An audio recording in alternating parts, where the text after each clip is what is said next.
une production du Studio SF. Bienvenue au Sans Filtre, le podcast où on parle de ce qu'on veut avec nos invités. That's it, je suis PH Quentin. Pas avec moi spécialement aujourd'hui, Doom Plante, pour plein de raisons, notamment le fait qu'on s'est planifié un peu dernière minute puis qu'on s'est rendu compte qu'on n'avait pas d'introduction enregistrée pour le podcast de cette semaine. Donc voici, pardonnez-moi, j'avais un mariage hier, ma voix est un petit peu brisée. Une petite annonce rapidement avant de commencer le podcast. On a lancé un deuxième podcast, Doom et moi, qui s'appelle le Sans Filtre VIP, qui est exclusif à nos membres Patreon. Le Sans Filtre VIP, en fait, c'est le même principe que le Sans Filtre. On reçoit simplement des gens moins connus, donc des gens de notre entourage qui ont tout autant quelque chose à dire que les gens qu'on reçoit sur le Sans Filtre podcast, mais qui sont moins connus par le public général. Donc, le principe est le même. On s'assoit, on jase de tout et de rien, puis il s'ensuivent des conversations extrêmement intéressantes. On a sorti notre deuxième épisode avec Louis-Philippe Fournier, qui se trouve être mon agent, ainsi que l'agent de plusieurs influenceurs web. C'est aussi un ancien joueur de hockey. Il joue encore au hockey, mais il connaît beaucoup les joueurs de la Ligue nationale. Puis ces choses-là. On a parlé de ça, entre autres. Super conversation, super conversation, super intéressante. Tout ça, c'est super. C'est vraiment super. Là, je me sens triste d'être seul et de parler de même. Fait que je vais faire ça vite. Allez sur Patreon, dans la description de la vidéo, le lien est là. Cliquez là-dessus. Abonnez-vous. C'est hot. Contenu exclusif. C'est great. Maintenant, cette semaine, au Sans Fil podcast. D'habitude, c'est Dom qui fait ça. Je vais essayer de le faire. Pardonnez-moi. On a reçu Jean-Martin Hossan, un homme politique extrêmement important pour le mouvement souverainiste au Québec. C'est un économiste de formation qui a étudié et travaillé un peu partout dans le monde. C'est un homme pianiste, un érudit de musique. C'est un homme un communicateur hors pair. C'était vraiment une conversation extrêmement enrichissante. Jean-Martin qui en ce moment travaille à la Guilde, qui est un regroupement de concepteurs de jeux vidéo indépendants. On a parlé de ça aussi. On a parlé d'Occupation Double. Étrangement, Jean-Martin qui a écouté la dernière saison d'Occupation Double, puis il avait calé la bullshit d'Andrew. C'est vraiment pas grave. C'est vraiment, je commence à, on dirait que je suis gelé. On dirait que j'ai fait le temps d'un jujube avec Adamo, qui est un podcast sur le Studio SF que vous pouvez écouter à tous les mercredis. Ça sort. Adamo qui reçoit des gens du hip-hop. Et on a aussi Jay du Temps de discute sur le sur le Studio SF, pardon. Jay du Temps qui reçoit des gens de tous les milieux et qui a des conversations autour de leur vie. Et on va avoir d'autres podcasts sur le Studio SF, donc restez à l'affût. Puis en attendant, abonnez-vous, commentez sur le podcast de Jean-Martin Hossan. Je m'excuse d'avance pour ce que vous venez d'endurer. La prochaine fois, je vous jure, Doom va être là avec moi, ce ne sera pas juste moi qui parle un petit peu comme ça, n'importe comment. Là. Donc, sans plus attendre, bon podcast.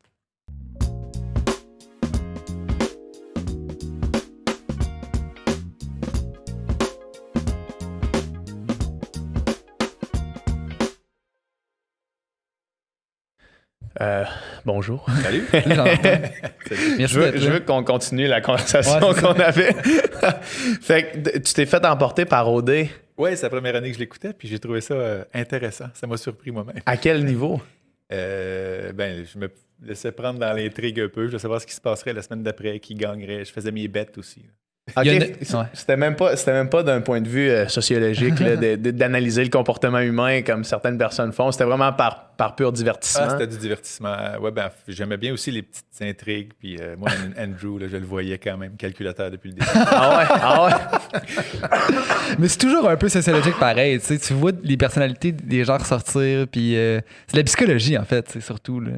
C'est vraiment intéressant. En fait, moi, j'ai étudié en économie, en théorie des jeux. Il y a beaucoup de théories des jeux là-dedans. Qu'est-ce que je devrais dire pour que l'autre réagisse comme ça, pour que l'autre pense ça. Puis il y a pas mal de théories des jeux dans cette série-là. La théorie des jeux, concrètement, qu'est-ce que c'est? C'est l'étude des comportements stratégiques, en fait. Donc, la théorie des jeux collaboratives et non collaboratives. Donc, ça s'applique à l'économie parce que dans une industrie, une compagnie veut avoir la part de marché de l'autre, donc va faire des publicités ou tel move économique. Ça s'applique en en amour. Quand on sort dans un bar, si un wingman, ça peut aider. Il y a plein de stratégies comme ça. Je ne sais pas si vous avez vu le film A Beautiful A Mind. Beautiful Mind, quand ils disent si tout le monde va pour la blonde, personne get laid. Mais si on va pour les 4 amis de la blonde puis qu'on laisse la blonde seule, là, tout le monde get laid sauf la blonde. Fait que tout le monde gagne sauf En fait, elle. c'est ça, c'est un petit peu inspiré de la vie de John Nash, qui a un peu inventé l'équipe de Nash, le dilemme du prisonnier, toutes ces choses-là. Donc, c'est des mathématiques, en fait. Là. Quand on modélise ça, c'est très mathématique, mais c'est dans la vie de tous les jours, ça s'applique tout le temps. Fait qu'un mathématicien dans un bar, ça a une longueur d'avance, dans le fond. C'est ça que je comprends. S'ils parlent pas trop de mathématiques. À moins qu'il y ait des mathématiciennes dans le bar. Ouais, c'est ça. Excusez-moi, j'ai des allergies. Ah Pas ouais. de trouble. C'est le temps des allergies. C'est les émotions. Quand on parle de Nash, ça me... Ouais, les équations de James Nash, là, ça me touche. Est-ce que ce film-là était... parce que moi, c'est un de mes films favoris. J'ai adoré ce film-là sur plein de niveaux. Est-ce que ce film-là était...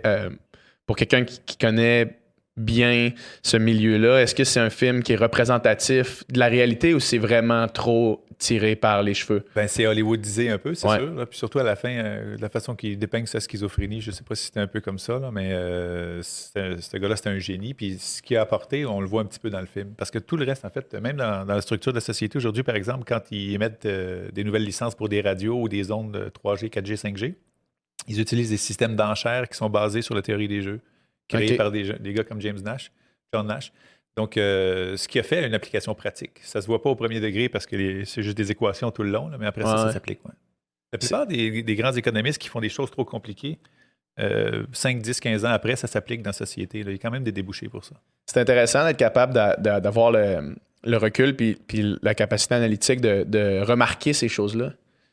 De voir à quel point la théorie peut s'appliquer dans la pratique dans nos sociétés. C'est peut-être vrai dans n'importe quelle discipline. Moi, je suis économiste, mais je suis sûr que les sociologues, les psychologues... Sans aucun doute, même les kinésiologues ou les physios, ils voient quelqu'un marcher puis ils doivent tout de suite savoir comment il devrait changer sa posture et tout ça. Donc, c'est sûr que quand on a un domaine de formation, on voit tout ce qui découle de ça par la suite. Ouais.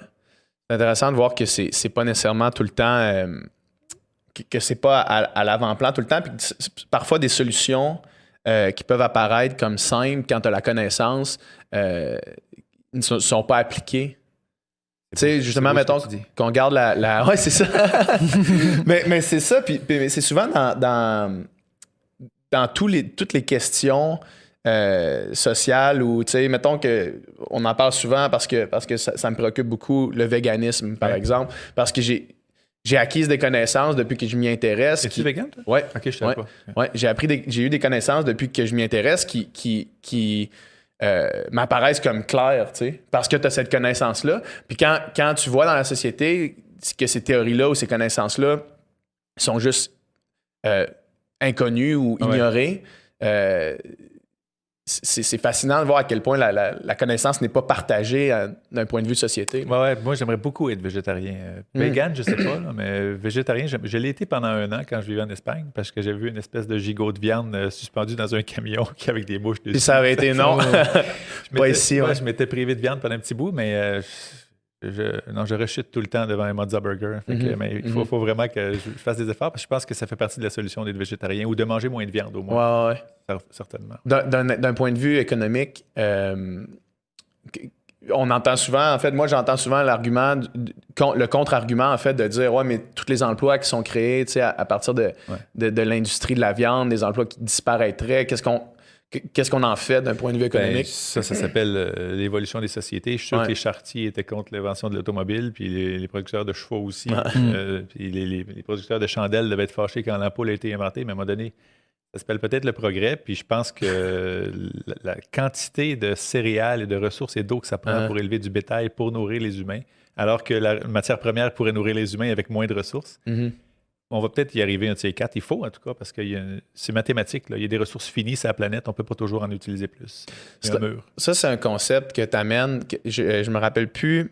Je crois que je t'écoutais dans le podcast des ambassades avec Charles Pellerin. Oui.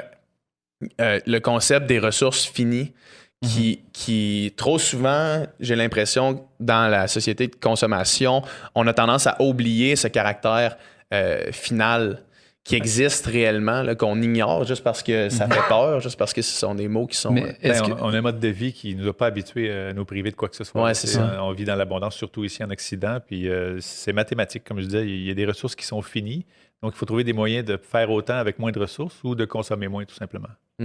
Puis j'ai l'impression que même les modèles économiques sont basés sur une croissance infinie. Là, C'est ou ça. clair. Tu sais, puis le frère de ma blonde, il étudie en business, puis c'était comme le présupposé au cours, c'était comme, bon, basons-nous sur un monde où les ressources sont infinies, Oui. puis le modèle, c'est ça. Fait que là, toute C'était ta ça, il fondation, apprenait tout ton en château- partant les sur une hypothèses de fausse... base, c'est ça, les hypothèses de base en économie, c'est supposons que l'information est parfaite, que les agents sont parfaitement rationnels, Oui. que tout va bien, donc le modèle donne telle affaire, mais dans la vraie vie, l'information n'est pas parfaite, on ne sait jamais ce que l'autre pense. Les agents ne sont pas parfaitement rationnels, on prend plein de décisions irrationnelles, nous autres, dans la vie, tous les jours. Là. Tu sais, il n'y a personne, ben, peut-être, là, mais c'est rare quelqu'un qui fait l'épicerie qui a une calculatrice puis qui calcule au gramme quel maïs c'est moins cher. Et tout Ouais. ça. Lequel a un impact moins grand sur la... Aussi, si on commençait à calculer Ouais. l'impact social et environnemental de tous nos produits, là, on serait peut-être parfaitement rationnel, mais on est loin de ça. Donc, les modèles d'économie qu'on enseigne encore aujourd'hui, c'est l'économie classique. Puis ça, c'est vraiment ce qui mène à notre perte. Là. qui est basé sur des fondations qui sont pas solides, là, qui sont pas vraies. Là. En fait, sur papier, encore une fois, mathématiquement, Ouais. c'est super élégant. Puis tu poses quelques conditions de base. Par exemple, si tu préfères A à B, puis tu préfères B à C, tu vas préférer A à C. C'est logique. Ouais.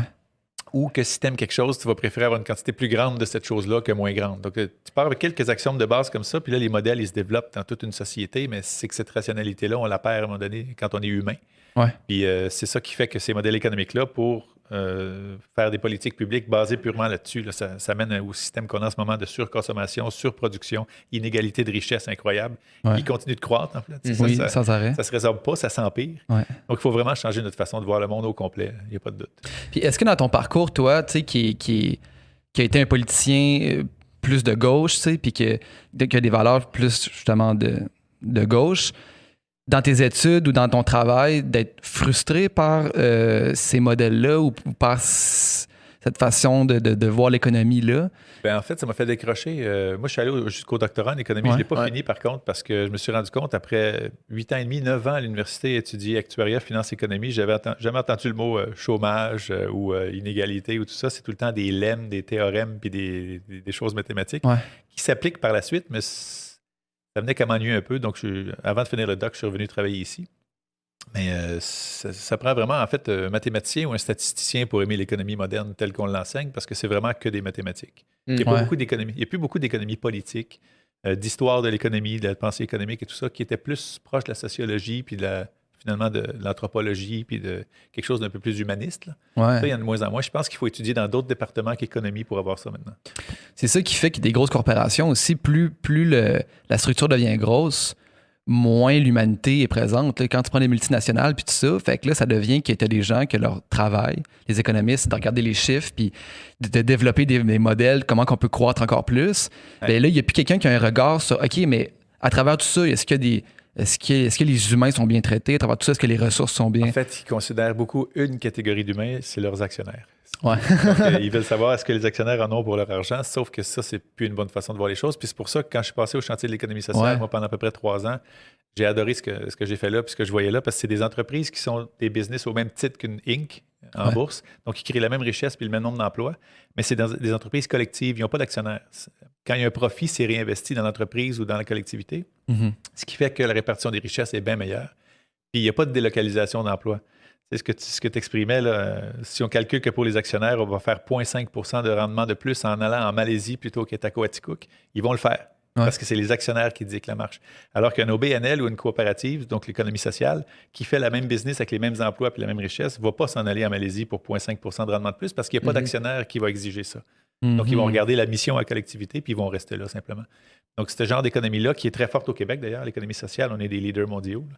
Ce genre d'économie-là, c'est une bonne partie de la solution pour l'humanité des prochaines années, je pense. Ouais, c'est certain. Puis est-ce que, dans le fond, toi, tu as quitté Londres pour ce travail-là? La dernière fois, je suis revenu pour le chantier de l'économie sociale. Moi, j'ai vécu 3 fois au UK, en fait. Puis, OK, puis est-ce que le travail que tu faisais à Londres, est-ce que c'était dans ces domaines-là ou c'était plus Pas tout à fait. Non, hein? J'étais dans une ancienne division de Morgan Stanley, là, la grande banque d'affaires mondiale. Je n'étais pas dans le côté spéculatif. Par contre, j'ai jamais fait de la finance dite spéculative. Là, c'était tout le temps soit gérer des fonds de pension moi-même ou aider les gens à gérer des fonds de pension ou faire des modèles mathématiques encore pour ceux qui gèrent des fonds de pension, donc pour gérer le risque, la corrélation entre les classes d'actifs et tout ça. Donc, j'ai jamais été dans la finance que je dirais diabolique. Ouais. Mais j'étais quand même... Que je dirais. Que certains diraient. En fait, non, moi. Il y a une catégorie de la finance qui mène à un modèle qu'il faut vraiment éliminer ou changer. J'ai jamais été dans cette catégorie-là. Donc, les spéculateurs qui vont mettre une devise à terre pour faire de l'argent, mais ça met le pays en ruine pendant 15 ans. J'ai jamais fait ça. Donc, par contre, je travaillais à Londres, dans la City, là où c'est un peu la capitale mondiale de la finance. Donc, c'est sûr que les valeurs qui sont là, c'est moins les valeurs d'économie sociale que les valeurs de au plus fort la poche. Puis, si ton bonus est plus gros, je vais en avoir moins. Donc, il faut que je fasse attention à toi, à job et tout ça. Ouais. Donc, il y avait peut-être un peu plus de rivalité dans ce sens-là, en général, dans la City. Mais moi, mes collègues étaient, comme ils étaient dans le même domaine que moi, c'était quand même une bonne gang. OK. Ben du fun. Moi, Londres... hors Québec, c'est ma ville préférée. Ouais. Londres, toi, en plus, t'es allé dans les années 90 au début pour les études. Puis Londres, dans les années 90, c'était quand même une scène assez incroyable en termes de la culture punk, la contre-culture londonienne. Londonienne, ouais. Je dirais encore aujourd'hui, il y a bien des affaires, on pense que ça sort de New York, mais ça sort de Londres, puis ça s'en va à New York après. Les British, je trouve qu'ils sont extrêmement créatifs. En fait, je trouve qu'ils ressemblent beaucoup aux Québécois sur deux choses, au moins, la musique puis l'humour. Le cynisme, là. Ben, je dirais, per capita, là, par tête de pipe, le nombre d'humoristes qu'il y a là-bas, c'est à peu près comparable au Québec, où c'est une force culturelle. Puis la musique aussi, ils sont très créatifs, puis les Québécois aussi... J'ai vu des spectacles dans bien des pays, là, puis on a les meilleurs musiciens au monde ici. Je suis convaincu, on est vraiment top là-dedans.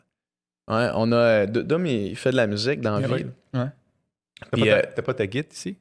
J'ai pas amené ma guitare. Hein? Tu l'as pas dans le char? J'allais l'amener hier parce que j'allais... je suis guitariste sur la comédie musicale Mamma Mia cet été. OK. Ouais, c'est ça. T'es un guitariste professionnel. Oui. Ouais, c'est ça, il fait de la musique dans la ville. Juste pour dire, Fred Savard, il apporte sa guitare. Ah, bon. Bon. Tu l'amènes. On va faire un duel des guitares, voir qui on va shredder. Ouais, c'est ça. Si t'es professionnel, je pense que tu pourrais le battre. Mais il l'amène au moins. Il l'amène au moins. Mais en tout cas, hier, je l'avais, mais là, aujourd'hui, je l'ai pas. Je suis désolé. Ouais, c'est vrai que tu l'avais. Et toi, t'as parlé de ton piano, Jean-Martin? Il est un peu lourd. C'est ça. Mais ça m'aurait fait plaisir. As-tu un piano... Mon piano, il est piano, dans la maison familiale à Nicolette. OK. Chez ma mère, finalement. Mais j'ai un piano numérique chez nous, un 88 notes quand même, Ouais. avec des bons mécanismes de marteau et tout ça. Là, mais donc, chez nous, j'ai un piano électronique parce que j'aime bien ça, jouer du piano à 2 h du matin. Donc, C'est ça. avec des headphones, c'est mieux pour les voisins. Ouais, effectivement. Est-ce que tu joues encore beaucoup activement? Un gros 15 minutes par mois, je dirais. Donc, À 2 h de 2 h à 2 h à peu près. Juste quand t'as le temps. Là. Mais c'est ça, avec la job, puis les jobs, parce que j'ai quelques mandats en ce moment, avec les jobs, les enfants, la famille, tout ça. J'ai très peu de temps pour pratiquer, mais dès que j'en ai, je m'en vais au piano parce que je pense que si j'avais un talent dans la vie, moi, c'était la musique. Parce que j'en fais très peu, puis je trouve que mes compositions sont excellentes. Ah ouais? D'un point de vue complètement neutre. Mais c'est quand même peu dire pour un politicien qui a eu du succès, un économiste qui a eu du succès. Mais mon plus grand talent, c'est la musique. Ben, je pense, en fait, en tout cas, c'est ce qui m'intéresse le plus. C'est ma plus grande passion. Puis je pense objectivement, c'est dur, mais je pense qu'objectivement, si j'avais mis 8 heures par jour en musique toute ma vie, là, j'aurais vraiment fait quelque chose de pas pire parce que je mets vraiment quelques minutes par mois. Puis un jour, je publierai ça. Là. Ça donne quelque chose de pas pire. J'ai vu une vidéo que Radio-Canada a fait sur ton jeu de piano où tu jouais une pièce. Le Journal de Montréal ou Radio-Canada? Ah, c'était peut-être le Journal de Montréal. L'entrevue chez Archambault, là, au piano.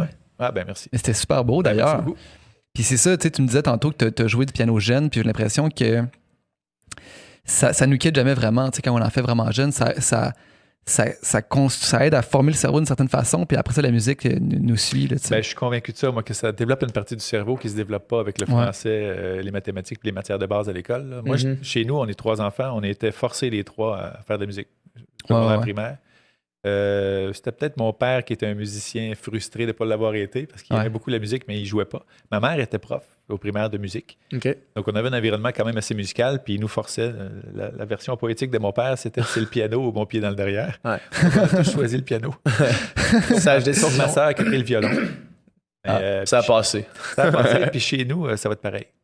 Ouais. Donc, mes enfants rient de moi quand je leur dis, là, mais c'est le piano. Ils n'ont pas commencé encore? Oui, ils ont commencé. Ah ouais. Ils ont 8 ans, là, ils ont commencé. C'est un gars et une fille jumeaux jumelles. Okay. Fait qu'ils ont 8 ans, ils ont commencé. Ils chialent un peu, mais je vais les forcer.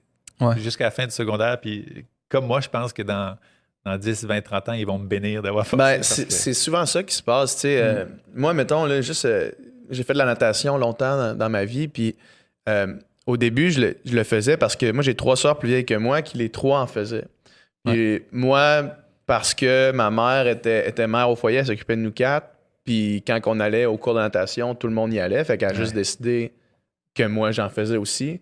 Puis longtemps, ça a été relativement une corvée, tu sais, de le faire. Tu sais, des fois, ça me tentait, des fois, ça me tentait moins. Mais à chaque fois, c'était un peu me pousser à faire ça.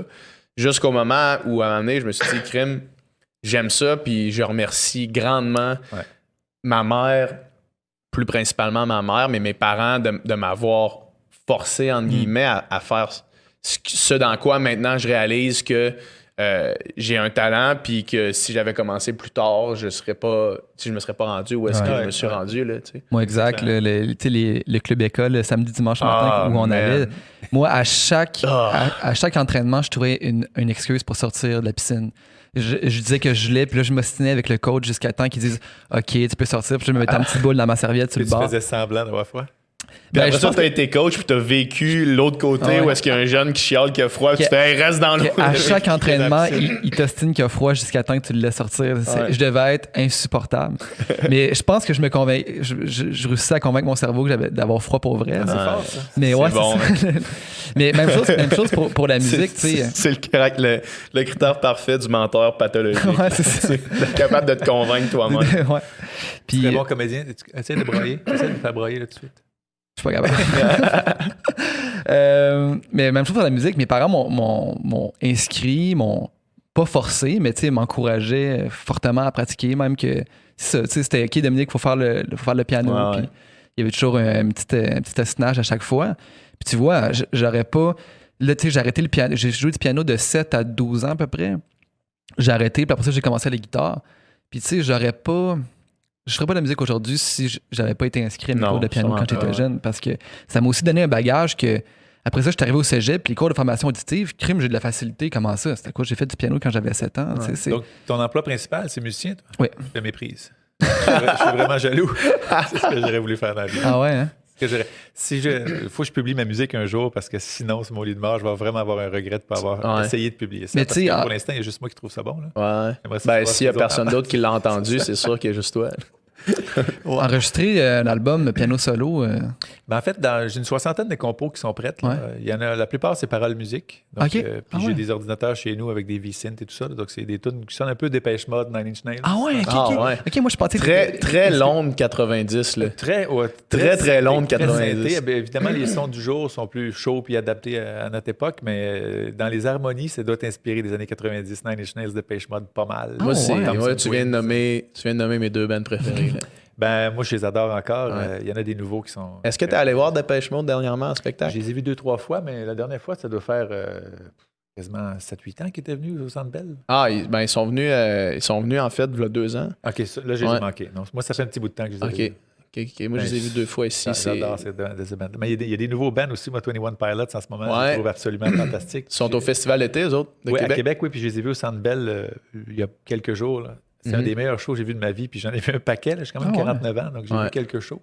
Mais je trouve la musique est excellente, le visuel est excellent. Les 2 gars donnent un show. Si vous pouvez pogner à Québec, allez-y. C'est vraiment excellent. Ça en était un qui était marqué dans mon calendrier de la programmation du festival d'été. Je ne sais pas comment ils vont faire le visuel. C'est Plaine d'Abraham parce qu'il y avait de la logistique de choses qui montent du plafond et tout ça. Là. Il y avait beaucoup de... Le fait qu'ils sont surprenants dans leur capacité à s'adapter aux artistes. Là, ils ont reçu Rammstein plusieurs fois, puis Rammstein, ils amènent leur show au complet. Là, ils amènent tout. Là, les camions qu'il y avait en arrière du stage, là, c'était démesuré. Muse aussi, ils ont reçu Muse avec... Muse, c'est le même genre de show que le visuel. Très important. Ouais, exact. Muse, étrangement, il y avait le 4e membre du band que j'ignorais complètement l'existence, qui apparemment reste toujours dans l'ombre parce qu'il était dans l'ombre pendant le spectacle. C'est un musicien de tournée engagé, sûrement. Non, c'est comme un membre officiel de Muse. Un gars timide. Il était comme derrière puis il bougeait pas. Tes doigts, là, c'était le bassman. Non, c'était pas le bassman, c'était le guitariste. Je sais pas pourquoi j'ai fait ça. Le bassman, il est en avant. Là. Ouais. Mais 21 Pilots sont juste 2, en fait. Il y a le chanteur qui compose tout. Sont-tu 2 en tournée aussi? Ils sont 2 sur le stage. Puis il y a le drummer qui donne un pas pire show aussi. Finalement, c'est le chanteur qui compose tout puis qui fait tout là-dedans. C'est un peu la même chose que les Black Keys. Les Black Keys, où est-ce que t'as comme un gars qui a l'air d'être un genius complet puis un drummer average. Puis tu te dis, OK, c'est pourquoi ils sont deux? Par contre, Antoine Pilots, il n'est pas average. Ah ouais, OK. Il tape en sacrifice. Ouais. Il est excellent. Le drummer de Black Keys, il est vraiment moyen. Là. Il est average, là, tu sais, c'est... Les tempos, ça bouge, il manque des... Il est vraiment un Lars Ulrich. Là. C'est bizarre, c'est un Lars Ulrich, un vrai de vrai. Mais tu vois, mais Black Keys, en show, ils ont 2 autres musiciens Ouais, dans c'est l'ombre, ça, des musiciens de tournée. Là, tu sais. Ouais.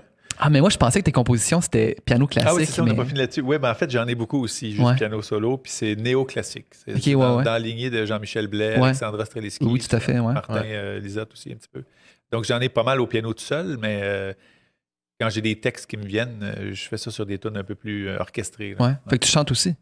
Je chante, je fausse pas, mais si jamais je publiais ça, ce serait pas ma voix. OK. Ok. J'ai pas de trémolo ou de vibrato. Tu sais, j'ai pas une belle voix de chanteur. Je suis juste sa note, mais c'est un peu. Mais Jean Leloup non plus. Ouais. Jean-Loup, Puis lui, il fausse en plus. Sa note. Ouais, c'est ça, lui, il fausse en c'est plus. ça. C'est dit, j'adore Jean Leloup. Là, ce qu'il Oui, fait, oui. il a son créneau à lui, puis Oui, c'est oui. vraiment le top là-dedans. Mais Personne d'autre qui en fait fait, ça. il y a des chanteurs qui faussent bien. Je parle pas Ouais. de Jean Leloup spécifiquement. Le chanteur de The Cure, Ouais. il faussait affreusement, puis c'était bon pareil ce qu'il faisait. Il y en a qui ont une bonne façon de Kurt fausser. Cobain, il était rarement direct dessus. là. Ouais, lui, c'était un petit peu lyrique, un peu Ouais. broyard. C'est vrai qu'il faussait un peu aussi. Et moi, tu vois, tu sais, je pense pas que tu as besoin d'avoir une belle voix, entre guillemets, de la manière classique qu'on la Ouais. concevoit pour être chanteur, pour Ben, faire de la t'as raison. musique, pour être On peut auteur-compositeur. peut-être juste se croire, puis se trouver pas pire, même si objectivement, on n'est pas chanteur lyrique, Ouais. comme tu dis, mais moi, je suis pas sûr que je me crois quand je chante. Oh, ouais. Mm. Fait que j'aurais peut-être quelqu'un qui a une vraie belle voix Je comprends. pour mettre sur ma musique que je trouve pas pire. Plus Oh, que ouais. ma voix, en tout cas. Un genre de band, là. Un genre de band. Ben, juste voix, parce que c'est déjà tout programmé. Là, tu sais, Ok. juste apaiser sur Start, là, puis la tune part. Mais en show, c'est sûr, si un jour je fais des shows, j'aurai des musiciens sur une scène, parce que ça amène de la Eh oui. chaleur puis de la présence aussi. Je serais vraiment... Définitivement. Le Définitivement. batteur est vraiment important dans un show. Voir quelqu'un tapoter, Eh oui. ça change tout. Je serais vraiment curieux et content d'entendre ça. Moi, depuis tout Stay à tuned. l'heure que ma curiosité ne fait qu'augmenter. Là. Plus on en parle, au début, j'étais comme, je serais vraiment curieux d'entendre ses compositions. Puis là, ah ouais, inspiré de Depeche Mode, OK. Ah ouais, avec des paroles, OK. Je suis vrai. C'était Puis toute les ma paroles, curiosité. quand j'étais plus jeune, c'était en anglais. Ouais. Puis c'était tout traduit en Là, c'est en français Ah ouais? maintenant. Faut être conséquent un peu quand Ben, même. mes premières minutes, ça me venait en anglais, puis je trouvais que le beat des mots était meilleur en anglais. C'est souvent Mais là, ça. j'ai écrit en français, puis même mes pièces en anglais, je les ai traduites en français Ah pour ouais? qu'elles soient toutes en français. là. Mais c'est difficile quand que nos références, nos influences sont anglophones. Ouais. C'est pas tout ce qui se transpose bien d'une langue à l'autre. Ben, en fait, je trouve que c'est parce qu'on Oh, qu'on comprend vraiment très bien ce qu'on dit. Ouais. Puis, tu sais, chanter un petit peu tout croche en anglais, ça passe bien, ça fait quasiment cool. là, c'est Ouais. Mais tu le fais en français, puis ça donne un style qu'il faut vraiment assumer.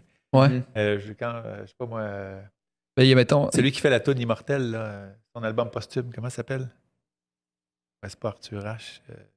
Jacques Higelin. comment ça s'appelle? Bref, on le trouvera tantôt. désolé. Mais ouais, je sais pas. il chante pas bien, mais c'est beau. Cette tune-là, c'est un chef-d'œuvre. Et objectivement, il chante pas très bien. Donc, quand on s'assume et qu'on se trouve bon, là, ça paraît, puis les gens aiment ça. Eh oui. Ce qui n'est pas mon cas quand je chante. Mais tu vois, piano, oui, mais pas la voix. j'écoutais des vidéos l'autre jour de Gilles Vigneault, super jeune. là, tu sais. Un autre exemple de quelqu'un qui n'est pas un chanteur né. C'est ça, mais justement, quand tu dis se croire, il arrivait sur le plateau, c'était comme une émission, je sais pas trop, puis il est là, puis tu sais, il fausse, puis mais il chante, puis il se donne, puis il se croit, puis il est dedans, tu sais, puis Ouais. le fait qu'il est aussi confiant pardonne ses erreurs. Un tu sais. géant. Ouais. C'est Alain Bachung que je cherchais. OK. Il n'y a pas une voix de chanteur du tout, mais c'est excellent ce qu'il fait. là. Il se croit. C'est, sur le dernier album de Serge Fiori, moi, c'était ce que je me disais aussi. Là. C'était comme, OK, il s'assume, mais on dirait que j'embarque pas du tout dans la voix comme telle. Dans sa tu sais. voix, ben, il y a une Ouais. voix très spécifique, mais moi, Ouais. Fiori, Ah, Mais moi, grand fan, mais tu sais, Un génie c'est sûr que musical. sa voix, avec le temps, s'est Ouais, c'est transformée. ça, exact. Non, mais c'est ça, exact. C'était comme l'espèce de. C'était le temps qui Ouais, ouais. s'entendait plus que tu sais, Ouais. la voix comme telle. Mais c'est sûr qu'il y a un grain et un thème de voix très spécifique. là. Ouais. Mais ceux qui ont vécu la belle époque Harmonium, Ah ouais, c'est ça, exact. C'est vraiment un génie historique de Ouais. la musique. Incroyable. Probablement que moi, j'ai pas le. Tu sais, j'ai Harmonium, j'ai adoré quand je l'ai écouté après coup, tu sais, de pas vraiment vivre ce mouvement-là réellement. Ouais. Probablement que j'ai pas le même affect quand j'entends C'est clair. ouais. cette voix-là, tu sais. Même moi, j'étais né un peu trop tard pour les grandes années d'harmonium. C'est plus mes parents qui ont peut-être vécu ça. Je me souviens bébé d'avoir entendu du harmonium chez ma grand-mère, mais c'était pas la musique qui jouait à la radio, mettons, quand moi j'avais 15-20 ans. Ouais. Harmonium, c'est un parfait segue vers la culture québécoise, je trouve, là. Si on veut basculer un peu dans ça. Je trouve que Harmonium, quand tu écoutes, par exemple, sur Spotify, sur Apple Music, des playlists de, mettons, les essentiels du prog, il y a toujours des tunes d'Harmonium. Mondialement, quand ils font un classement des meilleurs albums prog, il y a du Pink Floyd, Leptade ou les 5 il sort tout le temps dans le top 10, top 5. Harmonium est tout le temps dans le classement mondial des meilleurs albums prog. C'est énorme, considérant que c'est en français. Oui, c'est ça, mais c'est ça, il faisait abstraction de la langue, puis il regardait la musique, puis les variations, puis les modulations, tout ça, puis Harmonium, c'était vraiment du génie. C'est ça, c'est pas moins bon que du Genesis ou du... Ben non, c'est ça, exact. C'est exactement. Exactement. C'est vraiment... Moi, j'ai eu ma phase Harmonium à un moment donné. Ouais, toi, t'as eu une bonne phase que je suis tombé dedans, puis que je travaillais chez Archambault quand j'étais plus jeune, puis j'avais acheté cet album-là. Mon frère m'avait dit que la Leptade d'Harmonium, c'est un classique. Puis là, je l'ai vu sur la tablette, je l'ai pris. Puis là, c'est encore l'époque que ma mère venait me chercher. Fait que là, elle venait me chercher, puis là, je rentre dans l'auto, je mets ça. Puis ça a été un coup de poing d'en face. Là. Puis j'ai eu une période que j'ai écouté que du Harmonium. C'est Leptade? Ouais, Leptade. Puis je connaissais les classiques comme tout le monde. Là. Je connaissais les pièces les plus connues. Après ça, j'ai revisité les autres. Puis moi, c'est vraiment, justement, le premier, je le trouve bon. Le deuxième, très bon. Le troisième, du pur génie. T'sais. Vraiment. Puis le niveau des orchestrations, le niveau musical, ça n'a juste aucun bon sens. Ouais. Mais à tous les niveaux, en fait. Au niveau des textes, au niveau de l'émotion qui passe, au niveau de la composition, de l'arrangement, tout est bon. Ça. Au niveau de l'engouement, quand tu l'écoutes. Ouais, c'est rare. Ça t'embarque. Puis Fiori, j'ai entendu dans une entrevue, il disait que pour composer ça, il faisait juste taponner le plus longtemps possible. Il y a quelque chose qui venait, il poursuivait là-dessus. C'était pas, il regarde un oiseau dans un ruisseau, puis la musique lui vient. Là. Il jammait avec sa guitare. Il jouait les tunes. C'est ça. Il jouait les sections en boucle, les accords en boucle, puis là, il y avait une phrase qui venait, une autre phrase, puis il faisait toute la journée, puis à la fin, il y avait une tune. C'est fou, pareil. À belle époque. Puis, mais en fait, la musique québécoise rayonne encore tout autant à l'international maintenant. Oui, je dirais autant que jamais. Surtout nos voix, en fait. Les voix québécoises sont très recherchées en France. Ils sont tannés d'ailleurs que tous leurs chanteurs qui marchent soient des Québécois. Là. On a les meilleures voix, en fait. En général, gars-filles, mais comme je disais tantôt, je pense qu'au Québec, on est les meilleurs musiciens au monde. En tout cas, moi, j'ai vu des shows, comme je vous disais, à peu près tous les pays où je suis allé en touriste ou pour la job, puis on est tête ici, c'est fou. Là. Quand il y a un band, c'est une scène, un band amateur qui accompagne quelqu'un, là, c'est vraiment tête. Hein. On est doué en musique ici. Je pense que puis c'est ça, il y a vraiment une scène musicale, puis il y a vraiment quelque chose de beau qui se crée. Il y a une effervescence. Il y a vraiment une effervescence, puis je pense aussi que il y a un bon système pour encourager les auteurs-compositeurs qui émergent, puis tout ça, qui commencent.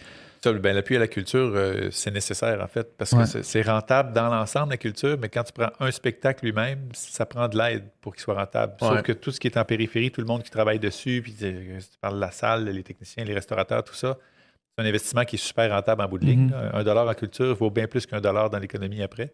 Mais il y en a qui prennent un microscope et qui regardent juste le show puis qui disent sans subvention, ça ne marcherait pas, c'est des billets de luxe. Ça, c'est pas tellement comprendre comment ça marche l'économie. C'est vraiment une nuance extrêmement intéressante, ça, d'amener, parce qu'on a déjà eu la conversation par rapport aux subventions culturelles avec François Lambert qu'on a reçu sur le podcast. Ah oui, on s'entendrait pas lui. Non, probablement pas. Puis, mais le point que tu viens d'amener par rapport à toutes les répercussions en périphérie d'une œuvre artistique, ça, c'est pas un point que j'avais considéré nécessairement dans mon raisonnement. Ça, c'est le côté économique, mais juste le côté la beauté de la vie. Oui, exact. Ça, c'était le point. Sur les premiers à aller un peu plus loin puis faire dépasser les barrières. C'est tout le temps les artistes puis la culture qui fait ça. Puis ça, il ne faut pas oublier que ça a une valeur, une grande valeur, qui est pas quantifiable en chiffres et en signes de dollars, mais qui est la plus importante. Ça amène à une